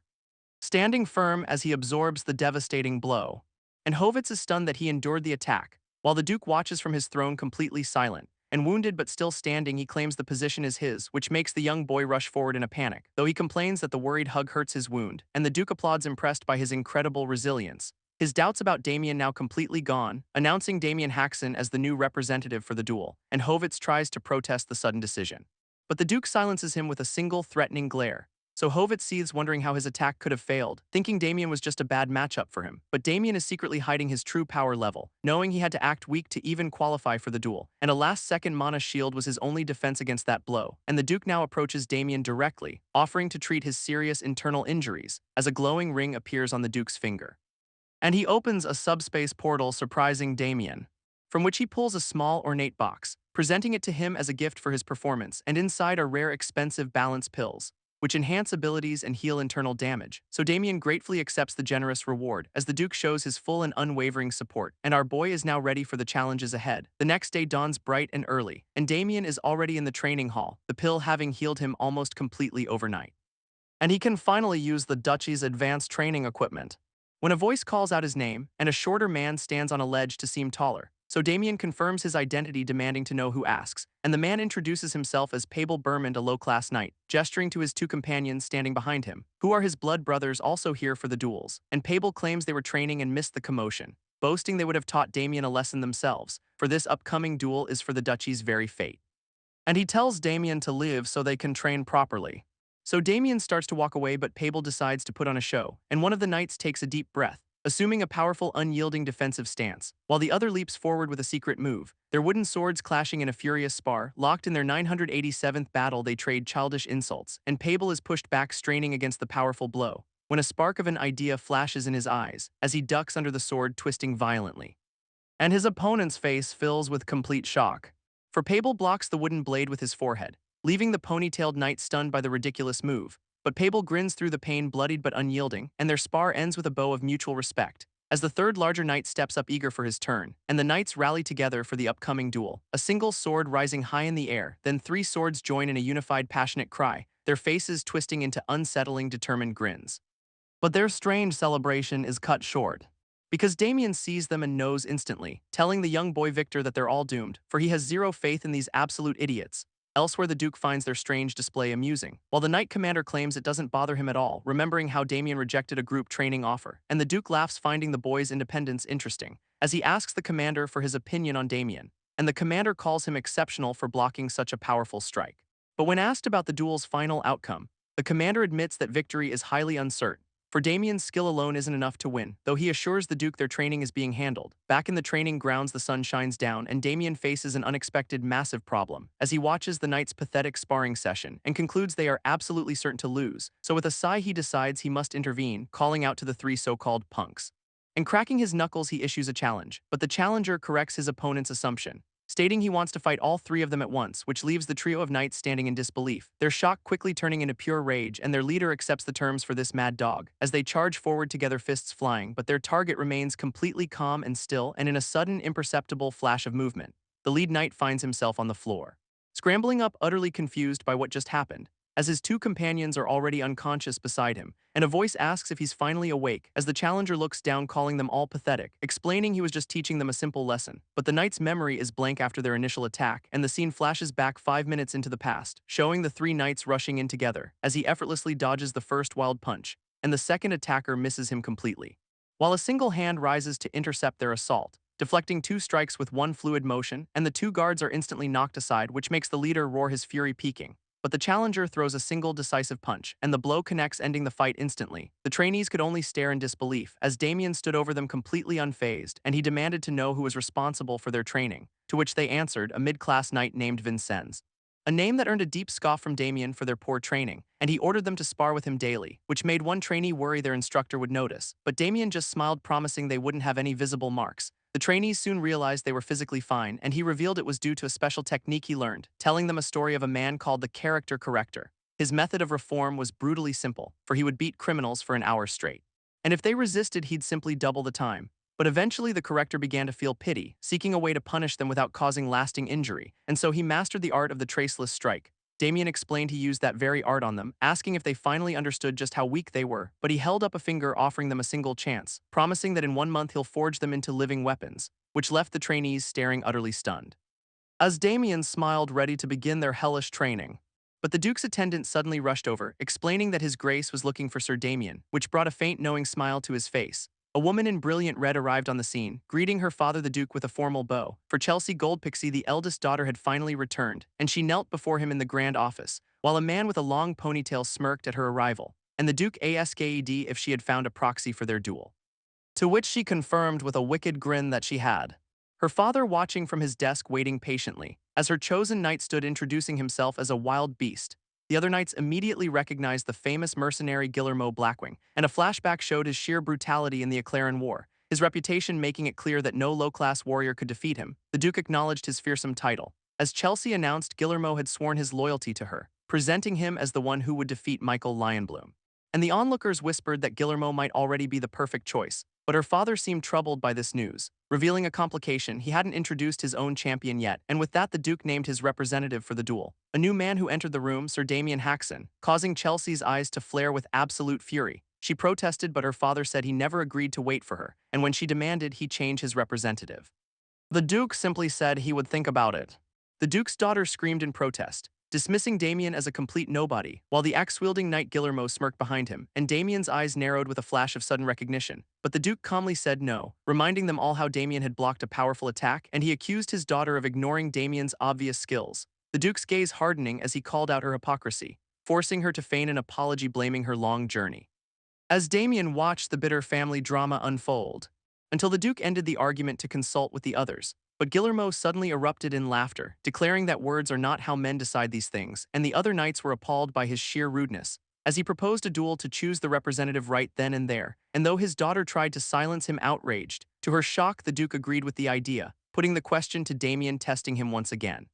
And Damien agreed the strongest should go, but said a fight was unnecessary, extending a hand toward Guillermo, suggesting they decide who's stronger right now, which made Guillermo's eyes burn with fury, and he accepted the challenge, threatening to tear off Damien's arm, but Damien just smiled, offering to only dislocate his shoulder, his bloody grin promising extreme violence. Guillermo Blackwing lunged forward, his eyes burning with a red fury, but Damien Haxon instantly reversed the attack and slammed the armored knight straight to the ground, leaving the onlookers completely stunned, their composure shattering in an instant, as they couldn't believe what had just happened, and an elder noble was deeply impressed. A replay showing how Guillermo had grabbed first, but Damien used his opponent's own strength against him, turning the lunge into a devastating throw, his skill now undeniable, and the elder noble watched the knight's fury build, as Guillermo seethed on the floor, utterly humiliated, while Damien admitted he was aiming to dislocate his shoulder. Enraged, Guillermo summoned his weapon. Rising to his feet wielding two glowing axes, and a noble cried out his name in alarm. But Guillermo roared, promising to crack his skull, charging forward with purple crackling energy, vowing to crush Damien completely, his axes swinging down in a blur, his face a mask of pure rage. But the elder noble finally intervened, demanding to know why Guillermo dared to attack his excellency, his voice booming with a deadly threat, his very aura crushing the axe-wielding warrior. And our boy noted the incredible pressure. As the noble said, for Lady Chelsea's sake he'll let it slide, but he warned there would be no second chances, forcing the warrior Guillermo to his knees. As Damien watched the power play unfold, a long-haired official arrived, noting the commotion, just as Chelsea argued for Damien to keep his position. But another knight protested the unfair fight, claiming Guillermo was exhausted, giving Damien an advantage, and that a fistfight can't test a weapon's master. So Chelsea agreed, demanding an official duel. But the official, His Excellency, told her to stop, and she screamed at him in defiance, so he slammed the desk, silencing her outburst, leaving Chelsea stunned by his sudden fury, and she turned away, admitting her discourtesy, her supporting knight watching frustrated, until Damien raised his hand to interject, calmly asking if he could say something, which made Chelsea look back, caught off guard by his offer. As His Excellency listened, intrigued. Later, Damien's companion scolded him for accepting. But Damien had a plan, heading for the blacksmith, and soon Damien and his companion arrived at the Duke's smithy, where the Duke had offered him a new sword after his last one broke, and inside a blacksmith turned to greet them, as they announced they were here for the young master's sword. So the smith led them further into the workshop, a room filled with incredible gleaming weapons, and his companion was amazed, so Damien offered to buy him one, but then something caught Damien's eye. A unique sword sitting in a display case, and the smith noted his interest in the unusual blade, explaining it was a custom order for a knight who left before claiming it, and Damien asked if it was forged from unified ringing steel, shocking the smith, who recognized its design similar to a legendary sword musician's weapon. So Damien declared he'll take this one, stunning the blacksmith, who questioned his choice, knowing the metal's strange properties. But Damien knew this steel doesn't just boost mana, it creates waves. And he asked for the sword's name, which the smith thought back on, trying to recall, remembering the knight intended to call it the Thousand-Mile Sword. Suddenly, the sound of footsteps echoed from the entrance, and Damien's hand tightened on his new blade, as a woman's voice asked if he's found a weapon to his liking, and a maid with glasses curtsied, flanked by two guards, introducing herself as Rebecca, a servant of Lady Chelsea, and she requested his time for a meeting. But Damien saw no reason to talk, suspecting she was just trying to appease him. But he agreed to follow her anyway, and the maid led him to a private restaurant, an exclusive establishment for nobles, which she explained had been emptied just for him, and they stopped before a grand door, his host waiting inside. So Damien entered, wary of the offer, and an unfamiliar powerful scent hit him, as a voice greeted him from across the room, where a woman in red sat alone at a table, finally revealing herself as Lady Chelsea, and Damien sat down, demanding to know why he was here. For he had no patience for pleasantries. Telling her to get to the point, she smirked, revealing she had one condition, that he must step down as the representative, and Damien scoffed at her lack of faith in Guillermo, but she claimed she was just preserving her strength, a point he admitted was valid. But he asked what was in it for him, and she arrogantly assumed he wanted money and fame, a presumption that disgusted Damien, who argued the Duke was a better source for that, so she offered him a place with the asterisk future Duke instead,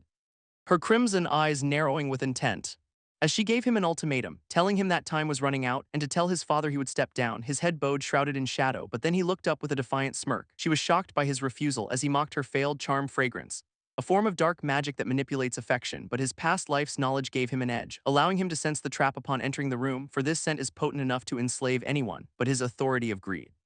completely absorbed the dark magic, and he turned her own words against her, so she demanded to know why he was rejecting her offer, and he stated that what he wants she cannot give, and when she desperately asked what it is, he simply said his family's happiness, turning her anger to disbelief, and he left with a final message for Guillermo Blackwing as she seethed, her plan in ruins. But then she realized his family was his weakness, and a new threat formed on her lips: step down or she will crush House Haxon.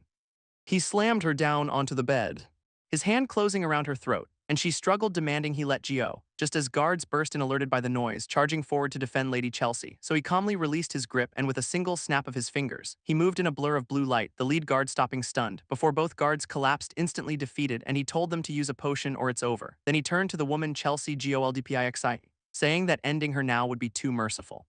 And he walked away, leaving her with a threat, a promise of horrific things to come, as Chelsea was left trembling in terror, and he exited, leaving chaos behind him. A maid rushed into the room, asking if Lady Chelsea was all right, but Chelsea's fear twisted into pure hatred, and she screamed for someone named Mustang Fury, a large man with a mustache, appearing, as Chelsea demanded why her charm fragrance failed, and enraged she struck him across the face, demanding the location of Guillermo Blackwing, furious that he was drinking before the duel. And she now doubted Guillermo Blackwing could beat Damien, but her ally promised they will deliver the Duke's house. So she gave him a chilling warning, keep your word or die, and the man nervously agreed as the sun set. High above on a rooftop Damien stood alone, looking out, his expression unreadable, as night fell on the quiet mansion, and inside Pabel slept clutching an armory of weapons, while Damien sat nearby examining a fine sword, seeing something in the blade's reflection, dark mages. And the connection became clear. Chelsea and Guillaume used dark magic, so he flicked the sword with his finger, a powerful wave of energy rippling outward, the force of it startling Pabel from his sleep, and Damien decided he would reveal everything tomorrow. The day of the duel began, his opponent Guillaume Blackwing storming the arena, a terrifying display of raw strength, as Pabel and the other knights watched nervously,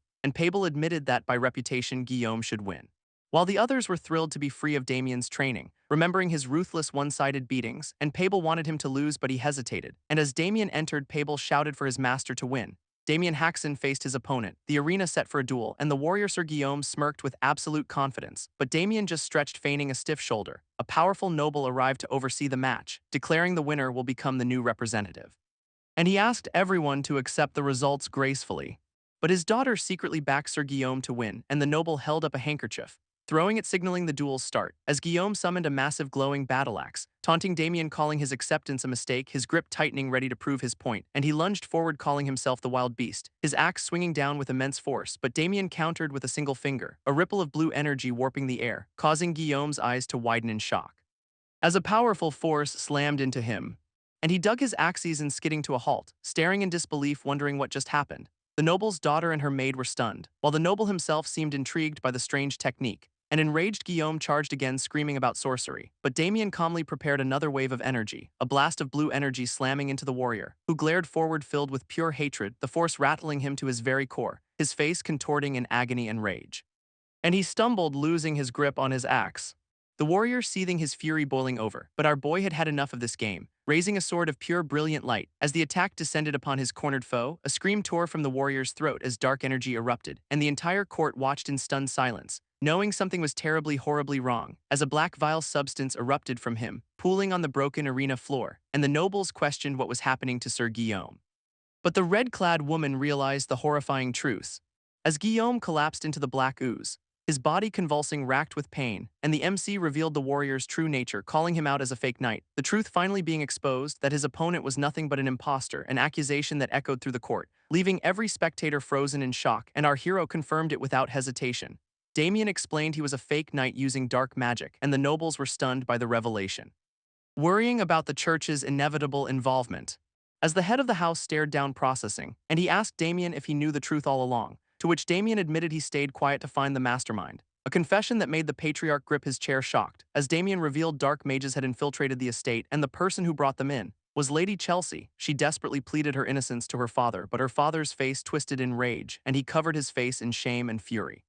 ordering Chelsea and her associates imprisoned. And the house guards moved in swiftly, causing Chelsea to panic, knowing her secrets would be exposed, and she screamed for her loyal knights to protect her, her men clashing with the family's soldiers, until a blindfolded woman summoned a new commander, and Sir Jael was ordered to apprehend Chelsea, the veteran knight walking into the fray, as Chelsea's men stood their ground against him, a menacing green light glowing in his eye, and with a single command he unleashed his power,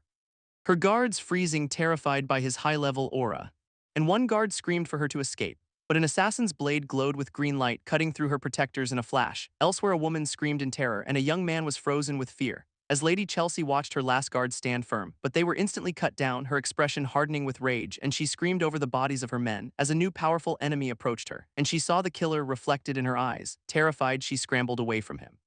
But suddenly Sir Ernst appeared, and she desperately begged him to save her, so he clenched his jaw, his resolve hardening, as Ernst stood between her and the assassin. The enemy commander called him an idiot, addressing Sir Ernst Hovitz directly, reminding him of his service to the house, but warning that if he insisted on protecting Lady Chelsea, Ernst gripped his weapon ready for battle, letting out a defiant roar, but the commander threatened to execute him now, and Sir Ernst froze, the weight of the threat hitting him.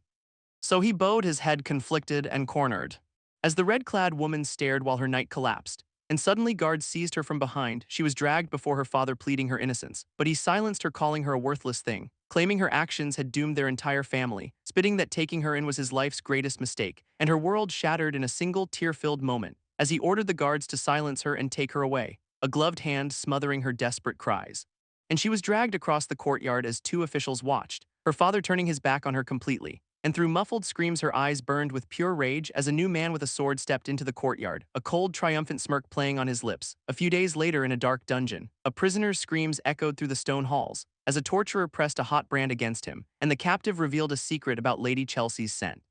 But the silver-haired elder had heard enough calling for the next one. His suspicions confirmed, Chelsea was using dark mages, and he now stood before her cell demanding to know why as Lady Chelsea lay broken on the cold floor, her bruised hand clawing at the unforgiving stone, and with a curse she forced herself to her knees, the memory of her father's disgust burning within her, and she snarled demanding to know whose fault this was. A memory surfaced of a happy girl with a flower wreath, of how all she ever wanted was her father's acknowledgement.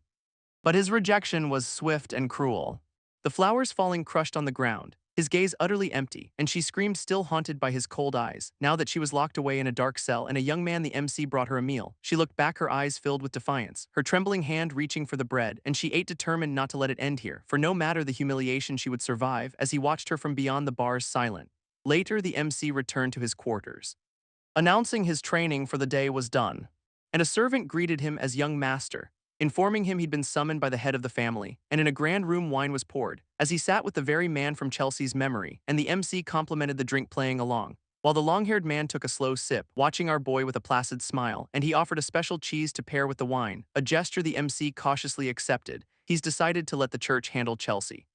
A move that surprised the nobleman listening intently. But there was bad news as the dark mages were apparently gone. For when they rounded up her allies, they found no mages at all, making him regret not taking matters into his own hands. Still, for now, he would let the church take the lid. And this nobleman revealed that Chelsea never broke under their questioning. She had remained completely silent through it all. And he remembered a time when she was so very different, the room growing quiet as he began to tell her story.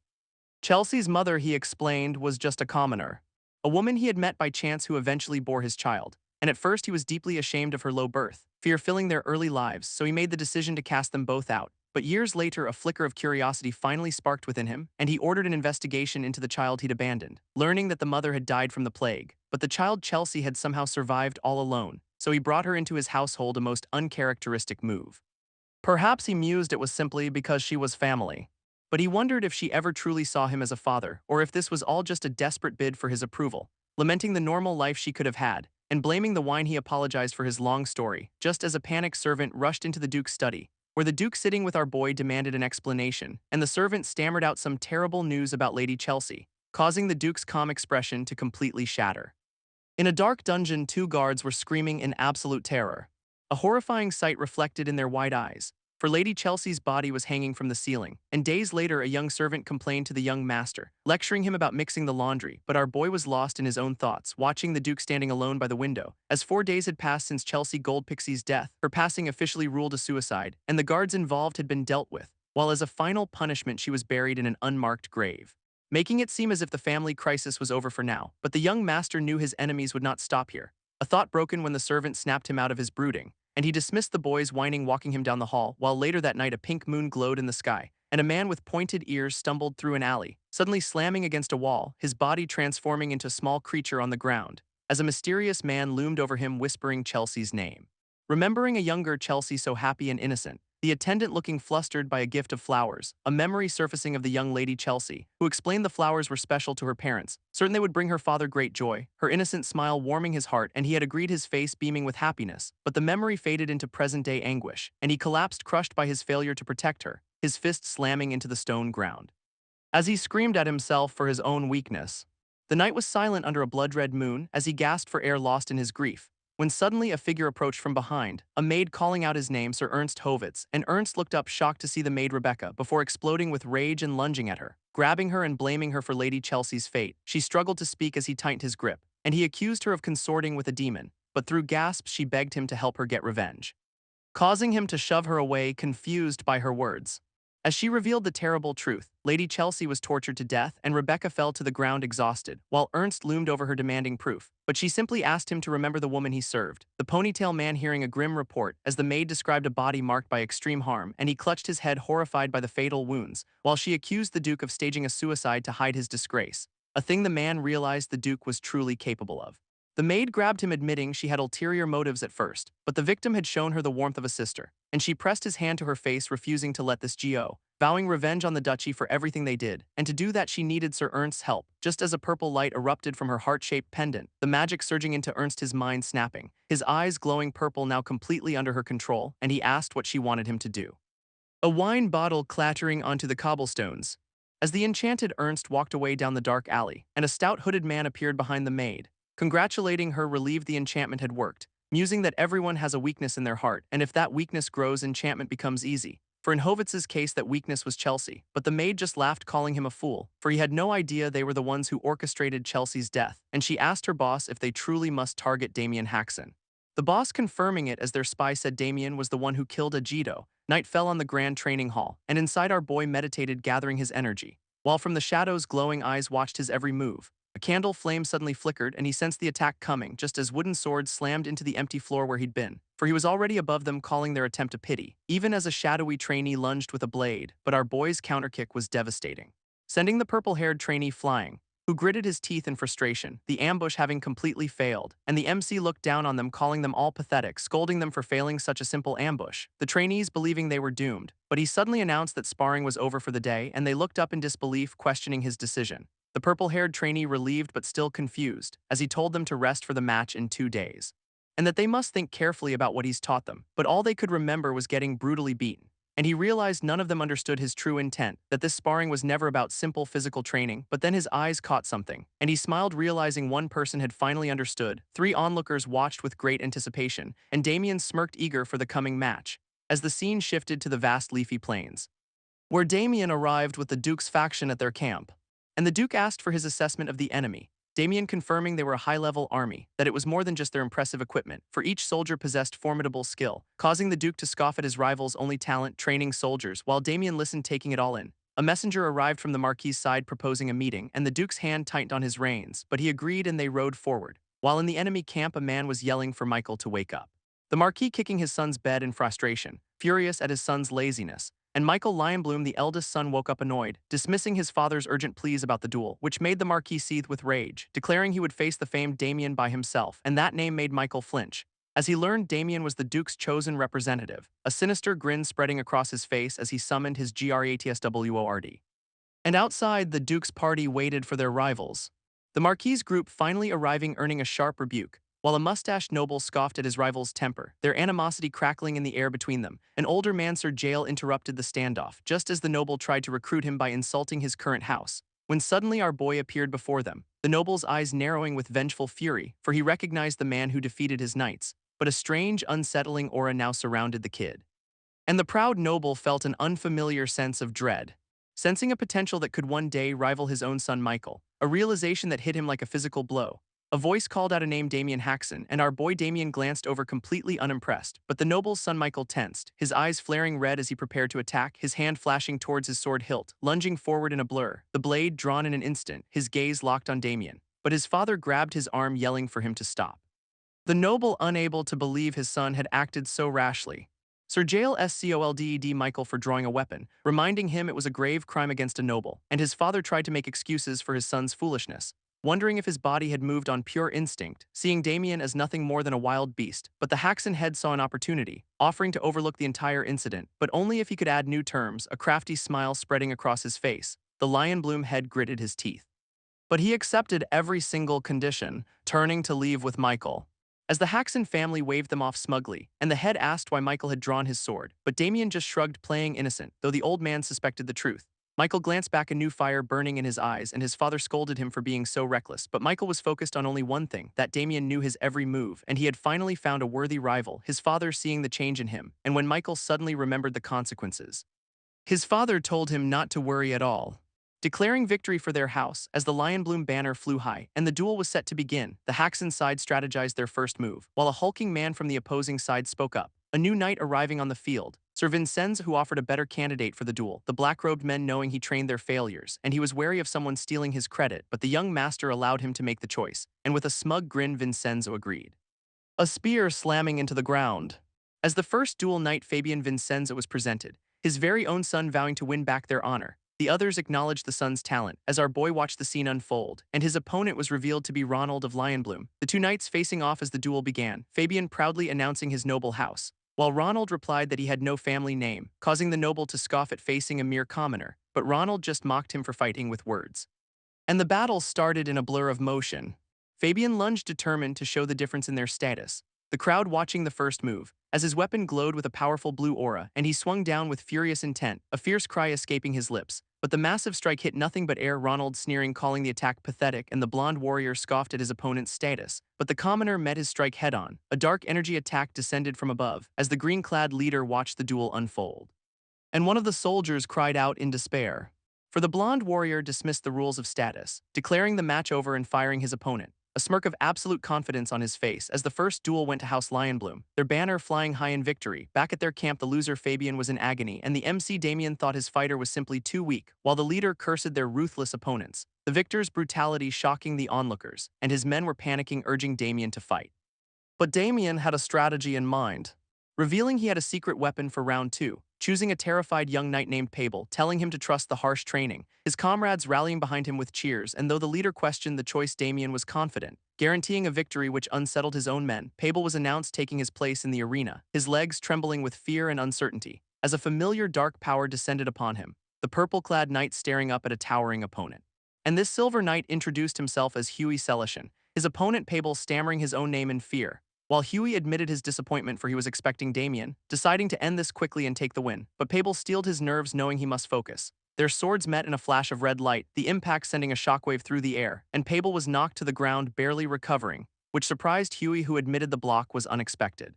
And Pable himself wondered if it was just luck. Before he instinctively saw the next attack coming, Huey bringing his blade down in a furious arc, but Pable slid beneath the strike, narrowly avoiding it, looking back at the cloud of dust, as another massive red glowing swing cut the air, and Pable gritted his teeth and parried the blow, stunning Huey, who had aimed for a blind spot. They clashed again, their blades moving in a blur, and Pable was panting, pushed to his absolute limit, realizing the fight was over, a blade at his neck. And he finally understood why Damien had been so confident. For from the sidelines, Damien gave a knowing smirk, because the swordsmanship used to train Pable was the signature style of his opponent's house. A flashback showing brutal training under Damien, his body having memorized every single move, and he saw the same style only slower, knowing that thanks to Damien he had reached a new level. The fighter planted his feet, unleashing a powerful new technique, a strike that was meant to pierce the heavens, their blades meeting in a flash of light. And his opponent was defeated, a sword at his throat. As the green-clad lord watched in disbelief, the enemy camp stunned by the loss, the Lionbloom knight collapsing, and Pable stood over him victorious, the crowd roaring his name in triumph, a smile of pure hard-earned relief on his face. As the second duel went to Gold Pixie, an onlooker commented on the shocking upset, and the green-clad lord knew who was last, as the third duelist Michael Lionbloom stepped forward, calling out his opponent Damien Haxon, and Damien gave a confident glance back, walking to meet his challenger. Michael ecstatic to finally face him, calling Damien an equal, though Damien just scoffed. As with a crazed grin Michael readied his sword, a new opponent reflected in his eyes, a warrior named Michael issuing a challenge, and a few minutes ago a defeated knight had begged for death, but his commander said there was no shame in losing, confident that victory was already theirs because they had their ultimate weapon Michael, and the knight accepted his commander's words, but the commander was puzzled by the MC's power. How he knew their secret sword art move for move, and a shocking possibility dawned on him. Michael interrupted, clutching his chest in excitement, for he had never been so thrilled in his entire life. He had finally found a worthy rival, vowing to defeat this opponent and claim victory, and his father gave him permission to enjoy the fight, a flashback beginning to a young, eager Michael, who was obsessed with swordsmanship from the start, dreaming of all the powerful warriors in the world.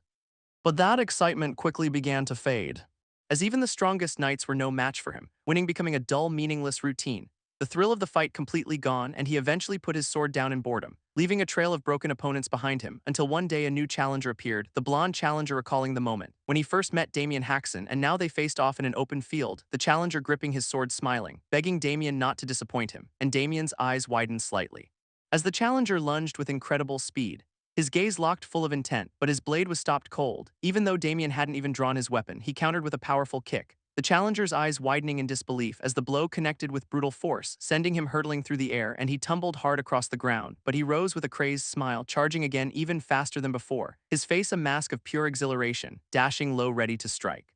While Damien just watched completely unfazed. The challenger was thrilled by the resistance, He knew Damien was this strong, declaring him the ultimate opponent, and he unleashed a colossal wave of energy, his eyes gleaming ready for the real fight, the blonde warrior facing a distant shadowy opponent, being taunted for his hesitation and told to draw his sword. So he finally attacked, demanding a more enjoyable fight, and his opponent's hand finally gripped his own blade, a cold eye promising a swift end, as our boy declared his sword would be faster. Making the blonde warrior grin, thrilled by the challenge. Two auras clashed in a blur of motion, their blades meeting in a storm of blue energy, the warrior's eye reflecting his own impending defeat. As the ground shattered from the force of the blow and he was thrown back utterly bewildered by the speed, his world turned upside down in a strange vision, an illusion where our boy stood on the ceiling, the warrior's perception of reality completely shattering, his mind breaking under the psychic pressure. Back in reality, the fight was already over, and a mustached man furiously ordered him to stand up. But the warrior was lost, certain he had just died, crouching on the ground looking up in a daze as our boy loomed over him radiating immense power, and the warrior realized the entire fight was just a mirage, conceding defeat as the duel was called, and as the victors were announced the mustached leader seethed.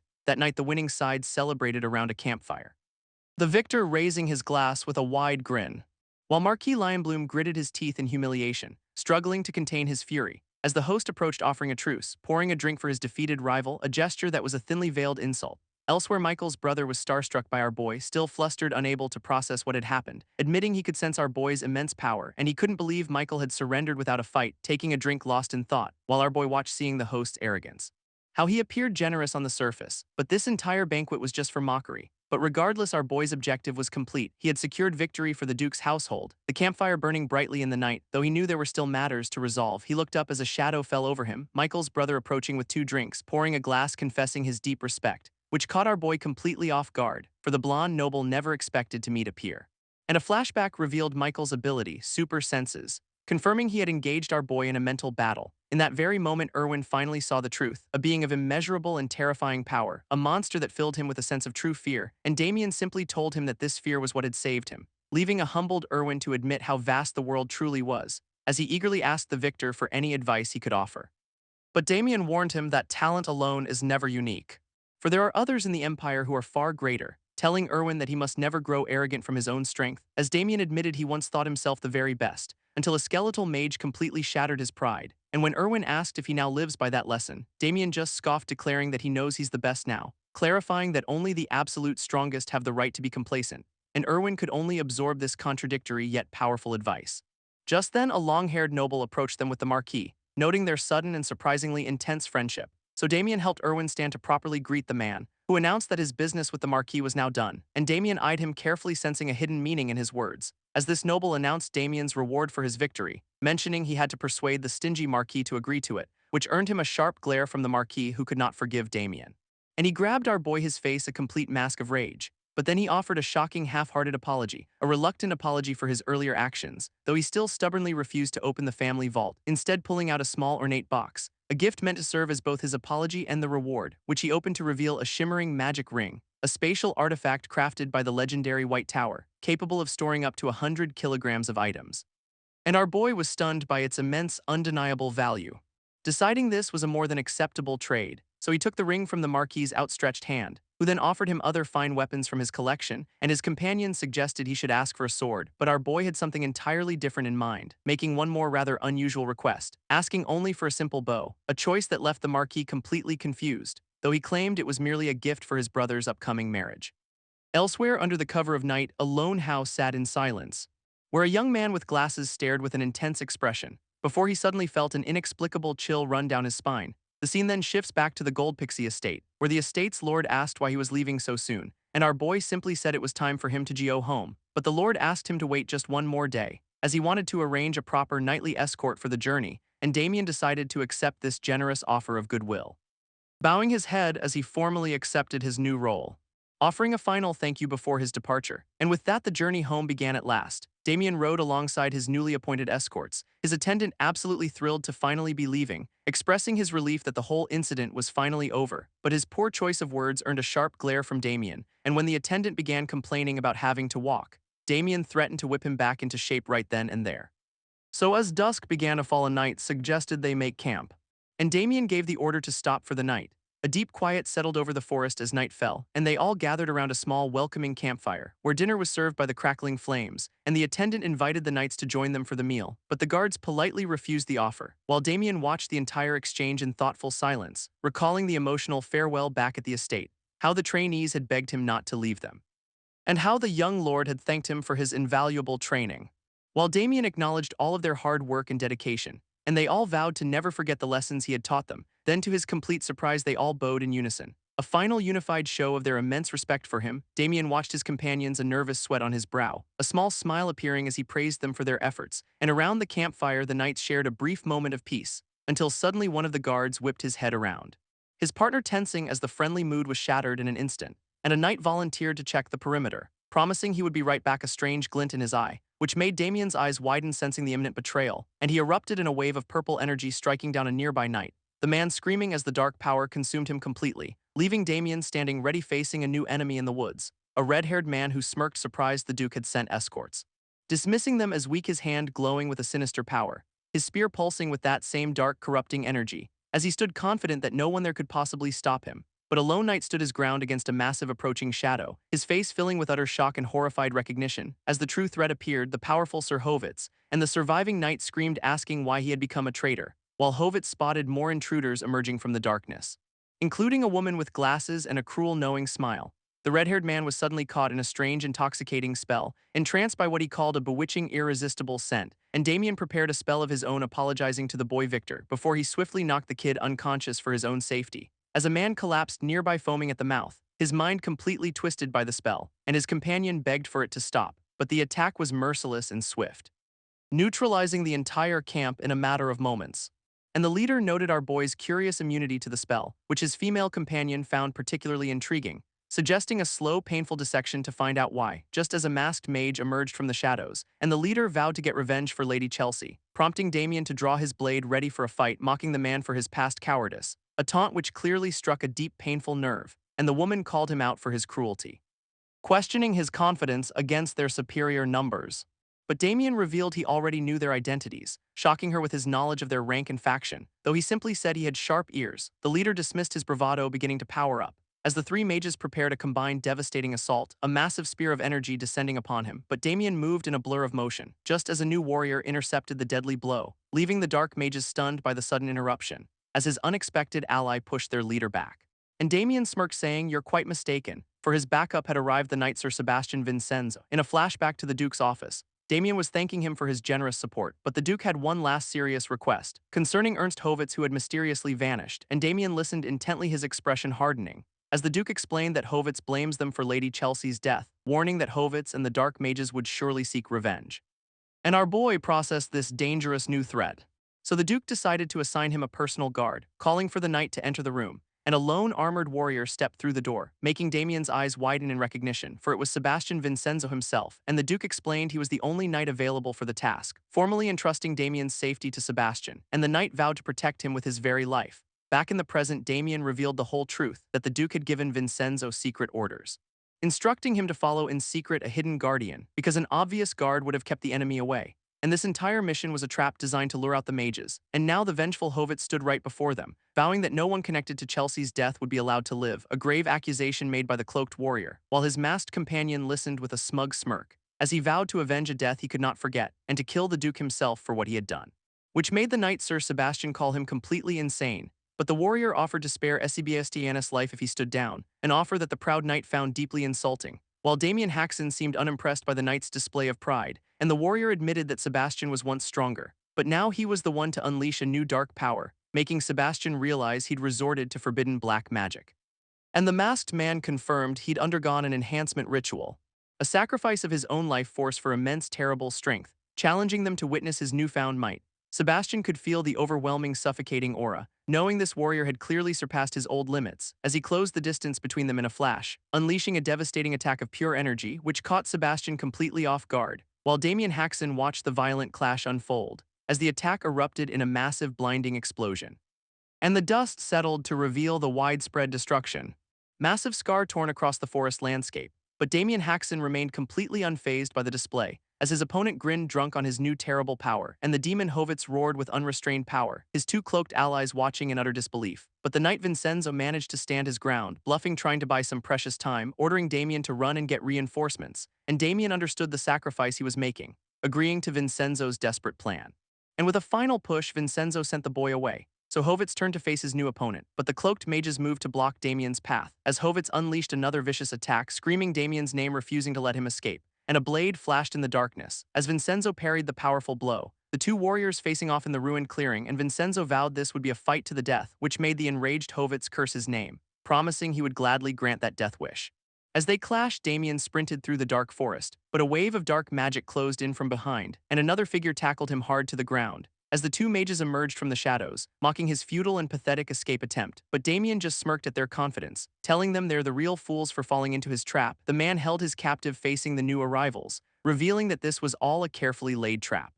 That he had lured them here specifically to finish this quickly, which left the two cloaked pursuers completely taken aback, while the mustached man gave a sinister disbelieving sneer, scoffing at the very idea of fighting both of them, and the captain ordered his partner Rebecca to step back, as dark magic erupted from his hands, his body beginning to twist and horribly transform, a demonic shadow looming over his changing form, and he promised them a proper introduction, his mouth widening into a terrifying fanged maw.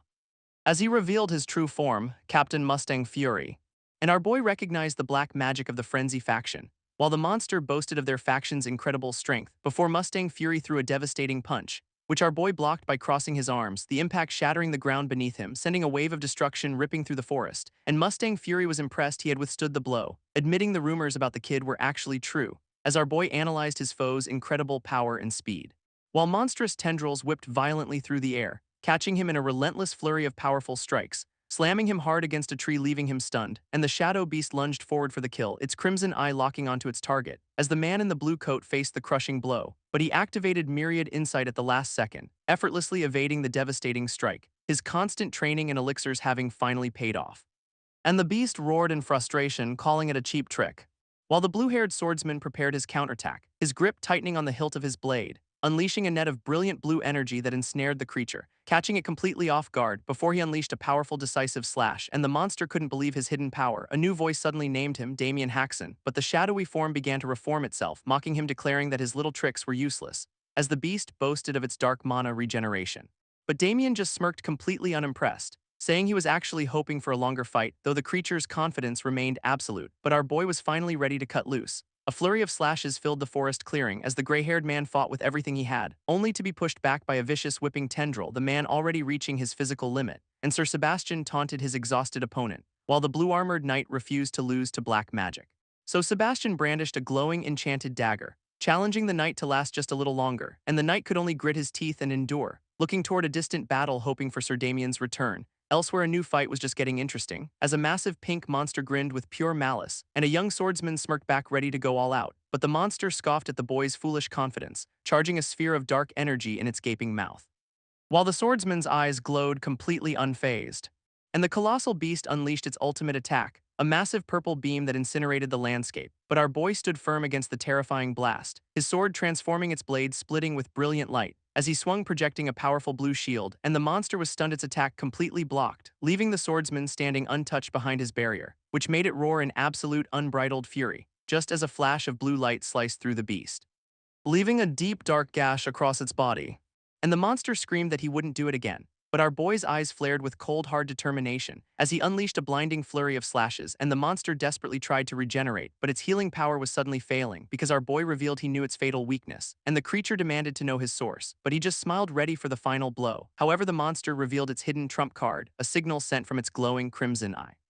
calling for his hidden ally Rebecca, who emerged from the shadows, magic crackling around her, her hands weaving a complex and deadly spell. Unleashing a seventh circle instant death spell, and a spectral reaper swung its massive scythe, aiming straight for our hero's neck, but he caught the blade with his one bare hand, a strange power activating on his wrist, causing the dark magic to begin to unravel, its skeletal form shattering into pieces, dissolving into nothing before their eyes, and the villains could only stare in utter disbelief. their ultimate attack having just vanished into thin air as he mocked their pathetic final effort, and the monster screamed it was a legendary spell, but our boy just laughed it off, calling their power nothing more than a parasitic force, vowing to turn their own dark power back on them. As a massive attack began to descend from above and the monster cried out in terror to its captain, realizing the magic was coming from our boy, who unleashed the power of ninth circle black magic.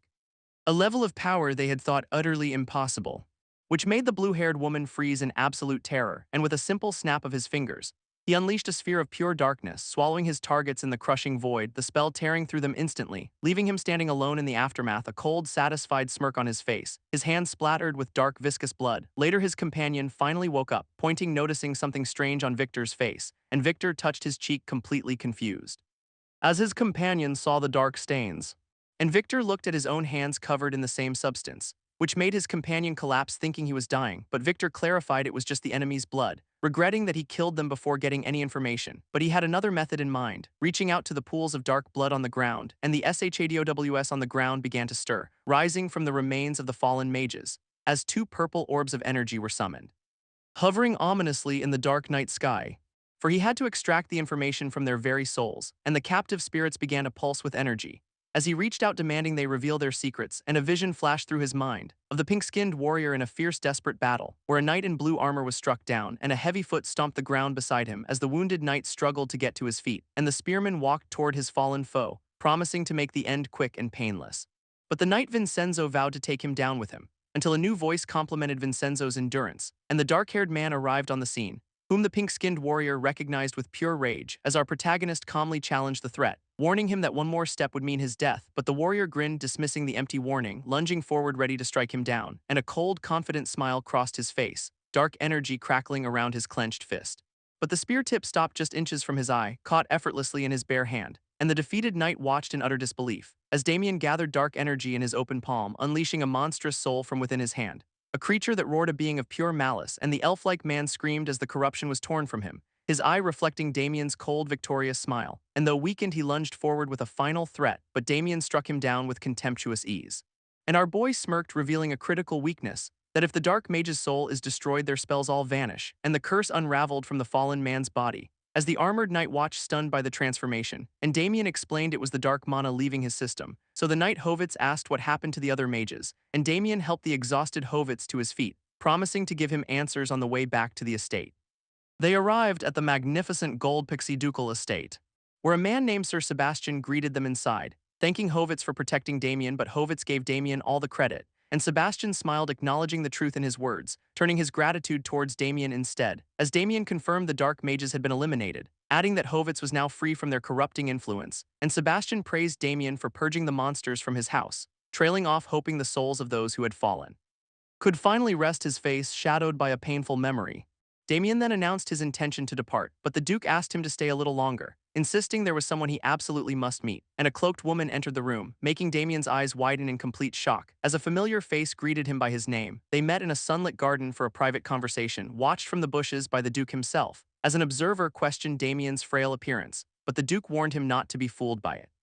Studying their interaction very closely, sensing an unspoken tension between the two of them, as Damien calmly held his teacup, but the reality of their meeting was a cold negotiation, and she brought up his history with the dark mages, while he admitted he didn't expect to see her here, and she gave him a knowing, mysterious smile, saying she volunteered for this mission just to meet him again, before she began to probe for information on his targets, but Damien decided it was best to hide the truth, claiming the mages he fought were just nobodies, which made her wonder if they were from Yulan. So Damien asked why she was so focused on hunting Yulan, and Lady Agnes paused for a long moment, revealing she's after one specific dark mage. A story began to unfold about a notorious killer, a monster known to the world only as corpse play, and as our boy listened, the name echoed deep in his mind, while this blue-flamed woman confirmed the man's terrible infamy, saying his true identity was a complete mystery to everyone. His title having been born from a truly terrible event, when a noble's entire territory fell to the undead almost overnight, turning the whole town into a living nightmare, and so knights were dispatched to quell the growing horde, fighting their way through the swarms of undead creatures. But after finally clearing the last of the monsters, they found something truly awful waiting in the town square, a grotesque monument made from the bodies of the townspeople, a sight so horrific it was enough to make anyone sick. And Agnes explained it was a declaration to the whole world. Though he sensed a strange emotion coming from her, a hidden motive, but there was something important he couldn't possibly tell Agnes, that he actually knew the killer's true name, for in the future this very man becomes a legion commander, leading an army that slaughters millions of innocent people, his name being the dreaded Lord Damien. She asked him to share any information he might find, and our boy calmly agreed to help her in any way he could,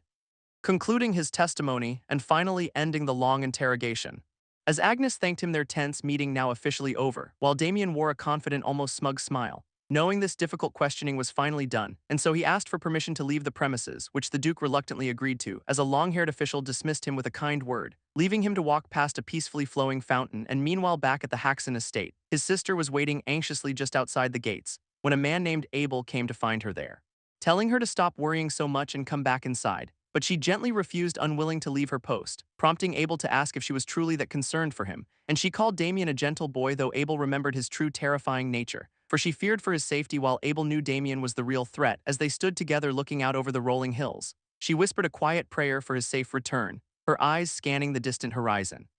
When suddenly she saw something in the distance, her gaze locking onto a point far down the road, where two figures slowly appeared on the path, and a familiar hand waved high in the air, for Damien had returned and his sister was overjoyed to see him, though his foster parents were stunned by what he brought with him, carts that were overflowing with extravagant gifts from the Duke. And Damien turned to his father with a very special present, as our boy returned with a cart full of rare and valuable books, making his father ecstatic over the incredible collection. And next he presented a wonderful gift to his mother, who was stunned by the luxurious and expensive furniture, before he then turned his attention to his waiting sister, revealing a handcrafted grand piano just for her, and she embraced him tightly, completely overjoyed. But his brother watched from the side looking rather glum, so our boy asked him what could possibly be wrong, and his brother awkwardly denied that he was pouting, a knowing smile crossing our boy's clever face, as he asked if he was sulking about not getting a gift. When suddenly a vortex of swirling energy appeared, and he reached into his personal spatial storage, pulling out a special gift just for his brother, tossing the mysterious item over to him and whispering a clever suggestion right in his ear, a plan to help his brother finally get married, which made his brother panic, completely flustered by the idea, admitting that Lady Olivia doesn't even know who he is. But our boy just smiled, a plan already in motion,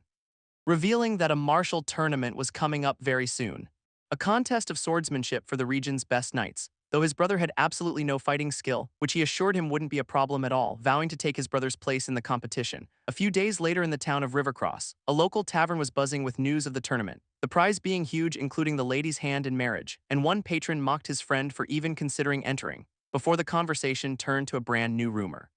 that Baron Haxon's son Damien was joining the fight, the prodigy who defeated an heir without even using his sword, and a man joked he was so handsome he should probably be killed, his careless words traveling across the crowded room, where a woman in red laughed, pointing it out to her companion, a blonde man who scoffed dismissively at the comment, as a heavy boot stepped hard onto the wooden floor, and this blonde knight stood up claiming they had laughed at him, though his fiancée insisted it was all a misunderstanding. But he ignored her, accusing the man of flirting with her, while the poor patron was completely baffled by the accusation, before a fist connected with brutal, unexpected force, sending the man flying across the entire tavern. As the blonde knight Jackson seethed with manufactured rage, and the man's friends drew their swords ready to fight back, but Jackson just called them arrogant fools, standing tall as they demanded to know his identity, his eyes glowing with a menacing red energy, while his fiancée sighed, clearly bored by the unfolding chaos. And a woman in the tavern suddenly started to choke, though she was just a bystander as the chaos erupted around her, leaving the entire room filled with fallen, beaten men, as the blonde warrior stood over the last survivor, asking if the man finally recognized who he was, but the only answer he received was a fist to the jaw, and the woman Sophia scoffed at their utter ignorance, for her partner Jackson Cutter was clearly insulted by this, so she tried to soothe the so-called ogre slayer's fragile ego, then kicked a down man, calling them all idiots, claiming that Damien was a complete nobody just a few days ago. Revealed as his ex-fiancée, she was furious at his sudden fame, and meanwhile Damien prepared to depart for the tournament, his family sadly wishing him and Abel a safe journey, while Damien promised them that they would be careful, as their father stepped forward to see them off properly, having approved this trip for the sake of the house's reputation, before he apologized to a flustered Abel about a missed opportunity, but insisted their safe return was the absolute top priority, giving Abel a final secret instruction for the journey, and Abel glanced nervously toward Damien for a moment, then confidently assured his father that he understood completely, receiving a final farewell from their concerned father as Damien leaped aboard the departing carriage, their journey to Copperhead County finally beginning, while his youngest brother smirked ready to stir the pot, and inside the carriage an awkward silence stretched on, as the brothers realized they'd never spent time alone like this. So finally the youngest decided to break the ice, asking Abel how he fell for Lady Copperhead in the first place, which left Abel completely flustered by the sudden question, and Damien realized he was also curious about the story. So he pressured his flustered brother to share the details, and Abel reluctantly agreed to tell them what happened, his story beginning as his brothers settled in for the show. It all started 4 years ago at a grand social event, when a younger Abel attended a party for high-ranking nobles. And it was there that he first saw Lady Olivia Copperhead, watching her from across the magnificent grand hall, instantly captivated by her presence, as she descended the stairs in a beautiful green dress, and to him she was the most beautiful woman there, which made his brothers deadpan so it was just about her looks. But Damien knew their connection had run much deeper in the past, remembering how her father cruelly rejected Abel's proposal. A rejection that led to a lonely life ended by Damien himself. And a flash of the memory returned, his demonic form striking down his brother. As Damien recalled his brother's tragic lonely fate, he burned with a new resolve vowing to change that future, though Abel was completely baffled by his brother's intense stare. And 3 days later a festival was well underway. As our protagonist and his companions arrived for the celebration, his friends amazed by the lavish and extravagant party, when a stern butler suddenly blocked their path forward. And the youngest announced that they were from the House of Haxon, a name that gave the butler a moment of pause, as he asked if the man was Sir Damien Haxon, who confirmed it, and the head butler Connor bowed deeply in apology, for Damien and his brothers were now to be treated as honored guests, and they were led into the sprawling estate grounds, where Connor presented them with a huge private room, offering his services before taking his leave. But Damien watched him go, a flicker of suspicion in his eyes, as his companions praised the Count's incredible generosity, though Damien found this hospitality strangely out of character, suspecting it was all a ploy to win his favor somehow. And so he decided to scout the area alone for a while, but his brother Abel insisted on joining him, citing a promise that he had promised their father to keep Damien out of trouble, and Damien scoffed, telling him to just stay put, before he relented and turned to leave, bumping right into someone. A woman in a red dress who stumbled to the floor, as a blonde man rushed to her side shouting her name, grabbing Damien's collar, absolutely furious, but his anger turned to shock upon seeing Damien's face, and a familiar voice called out his name, Damien Haxon. He looked back at them, his expression completely unreadable, while the woman was clearly embarrassed by the encounter, and Damien parted his lips as if to speak, asking a simple cutting question, "Who are you?" She was Sophia Russell, his former fiancée.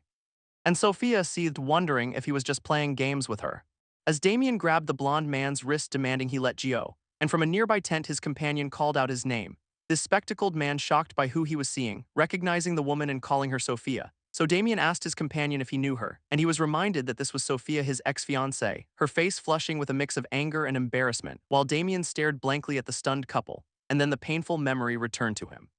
A past version of himself being dragged away in the pouring rain, begging for her, but she just stood there with another man, calling him the good-for-nothing she'd told him all about, and he pleaded, asking how she could break their promise. But Sophia looked down on him with pure unadulterated disdain, saying their engagement was a mistake, a thing of the past, declaring that a nobody from a small house was beneath her, and this memory of his own heartbroken face flooded his mind, as they told him to get lost, laughing as he was cast out.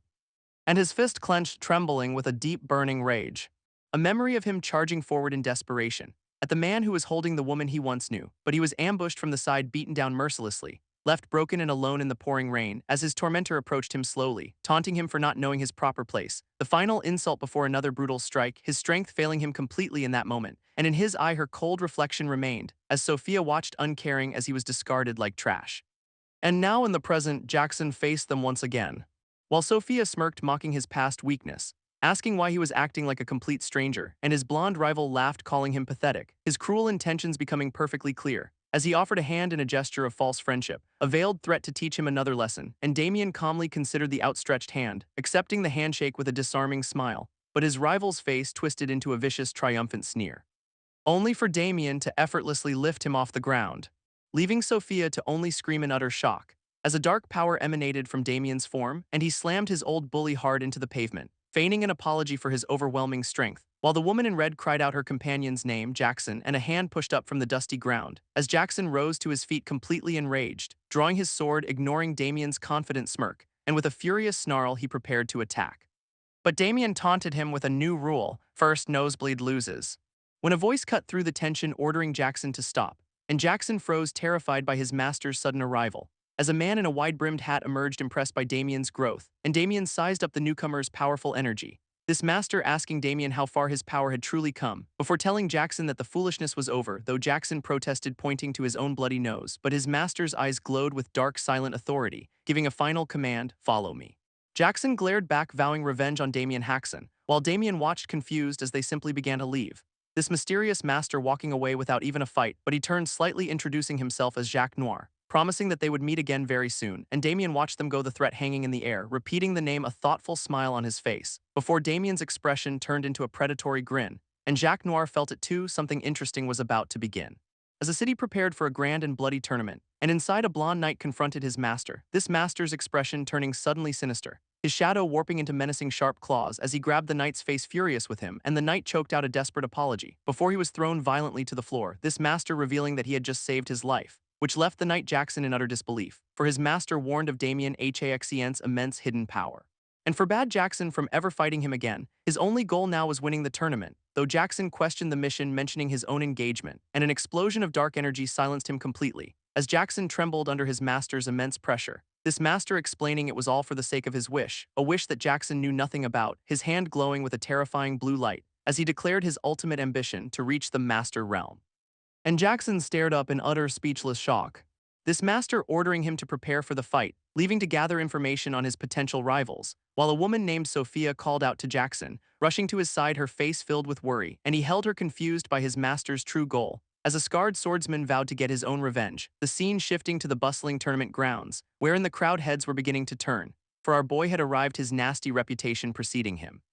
And his companion noted his newfound widespread fame. As an official stepped forward holding a scroll, and a nobleman addressed the massive cheering crowd, introducing himself as Count Copperhead, the tournament host, while a spectator called out a name in adoration. For Lady Olivia, the Count's daughter, was being introduced, and the Count hyped the gathering of powerful knights. As our boy watched from below, listening intently to every word, the winner would receive fame and a grand prize, he explained, detailing the two-day tournament format. And with healers on standby, no one should hold back. While a mysterious figure watched from the shadows, the first match set to begin in just 2 hours, and the crowd roared with unbridled excitement, as our young master smirked, ready for the challenge, bidding his companions farewell for now, the Count watching him with a calculating eye, scolding his daughter for her sour expression. But Olivia scoffed, questioning if this was really for her, calling it a simple show of their family's prestige, though the Count insisted others would be very interested. As the Grand Colosseum awaited the coming battles, and the crowd roared for their chosen champions, Damien Haxon soaking in the thunderous cheers, while his teammate Jackson Cutter was not pleased at all. But the crowd absolutely adored Jackson, and he smirked, ready for a monster hunt, vowing to make everyone remember his name. As the gates opened and the KNIGHTS entered the arena, but a contestant froze, overcome with confusion, for a horde of monsters was charging right out at them. A massive troll leading the deadly, unexpected assault, its giant fist coming crashing down with incredible force, catching a knight directly in the devastating blow, and Damien calmly wiped away the resulting splatter, smirking, finding this turn of events unexpected, noting that someone had a very dangerous hobby. As Count Chester Copperhead watched with absolute glee, while the audience was completely horrified, a noblewoman gasping in sheer terror, the carnage even reaching the spectator stands, staining the arena walls with blood.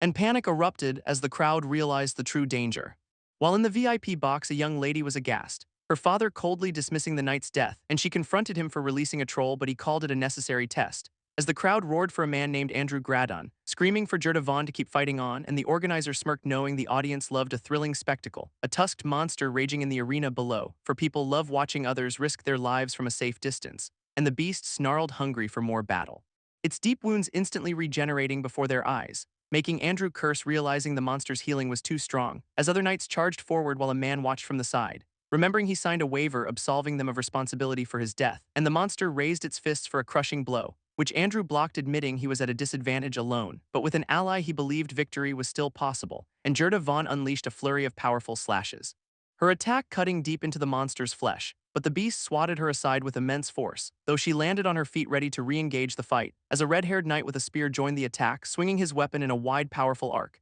his face a mask of fierce and focused determination, his spear tearing into the monster's massive leg, and he leaped into the air for a finishing blow. But the monster caught him easily in mid-flight, trapping the knight, his attack completely thwarted. Andrew saw an opening, drank a potion, and powered up, a lone knight charging the giant troll, and the monster fell defeated in a single powerful strike, leaving the crowd stunned, a woman swooning for the hero, as he caught his breath, basking in the glory of his victory, introducing himself as Jackson, the strongest knight here. But his victory pose was cut short, for a second even larger monster loomed up behind him, its massive fist crashing down toward him, and the woman screamed his name in horror. As Jackson was thrown aside, realizing his fatal mistake, and a voice off-screen decided it was time to intervene, our boy stepping into the arena much to Jackson's confusion, standing calmly before the raging monstrous beast, while Jackson thought he was a fool charging to his death as the troll's fist descended to crush him completely. But he activated a secret art, Myriad Insight, dodging with impossible grace and running up its arm, soaring high above the monster's head.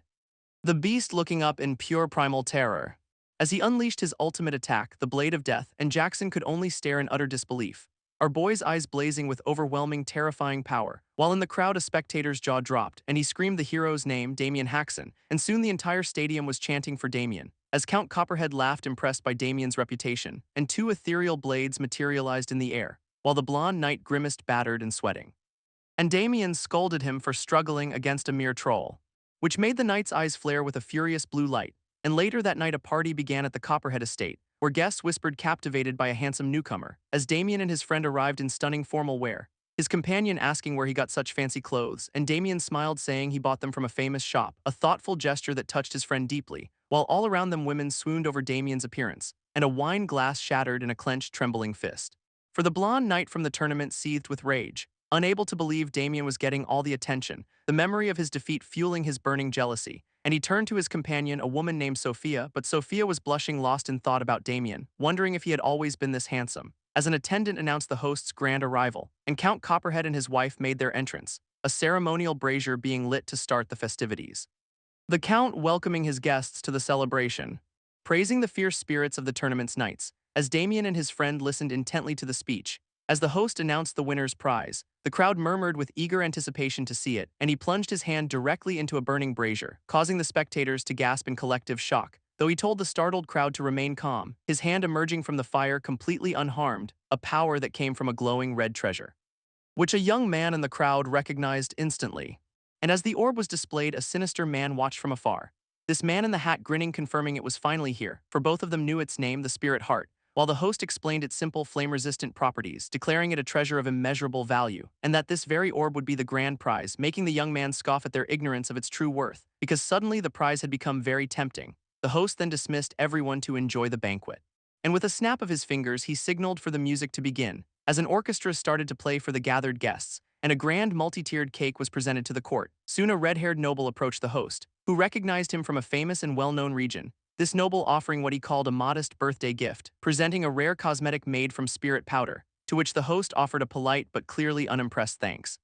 Before another suitor stepped forward, Charlie of House Zion, unveiling a necklace made from a rare and shimmering crystal, but the Count dismissed them both unimpressed by the gifts, as the competition for the young lady's favor was clearly on. Then a blonde man named Jackson Cutter stepped up, boasting of his title as the Ogre Slayer, but the Count was unmoved. However, his gift was for the Count himself, not the lady, as he revealed a potent elixir that could banish all fatigue. A priceless gift from his master, a truly calculated move. And the Count showed it to Olivia, who seemed only slightly impressed, while nearby Abel quietly told Damien Haxon to prepare. The Count, thoroughly pleased, promised to remember Jackson's name, but as Jackson celebrated his small victory, Damien Haxon walked right past him, making the Ogre Slayer turn, sensing a new and powerful presence. Damien just smirked, knowing the real target hadn't been won over at all, and the Count greeted Damien Haxon with great enthusiasm. As Damien remained humble before the Count and his daughter, though Olivia showed absolutely no interest in the proceedings, Damien simply assured Abel his gift would certainly change that, announcing that his gift was for the young lady herself, which made the Count lean and filled with sudden anticipation. Then Damien summoned a swirling vortex of spatial magic, reaching deep into the swirling dark energy, and from the void he pulled out a simple, unassuming bow, a sight that made both the Count and Olivia jolt to their feet. While the crowd whispered, mocking the seemingly simple gift, and her father scoffed at the unimpressive-looking bow, but his daughter Olivia was absolutely captivated by it, excitedly asking if she could please hold the weapon, knowing his plan was working perfectly. As the sun began to set over the capital city, she took the bow carefully into her hands, drawing the string back and feeling its immense power, for he knew her greatest passion was hunting, and she marveled at its incredible, impossible elasticity. Instantly recognizing the material, it was Minotaur horn. And not from just any Minotaur, but from a powerful leader, a beast that even the most skilled fighters struggled to defeat. And then she saw it, the legendary Maker's Mark, belonging to the blacksmith August, which he confirmed with a confident, knowing smile. Her father then snatched the bow away in complete awe, a weapon from the kingdom's greatest living craftsman, and he was overcome with joy at such a priceless gift, but his daughter yanked it right back from his hands,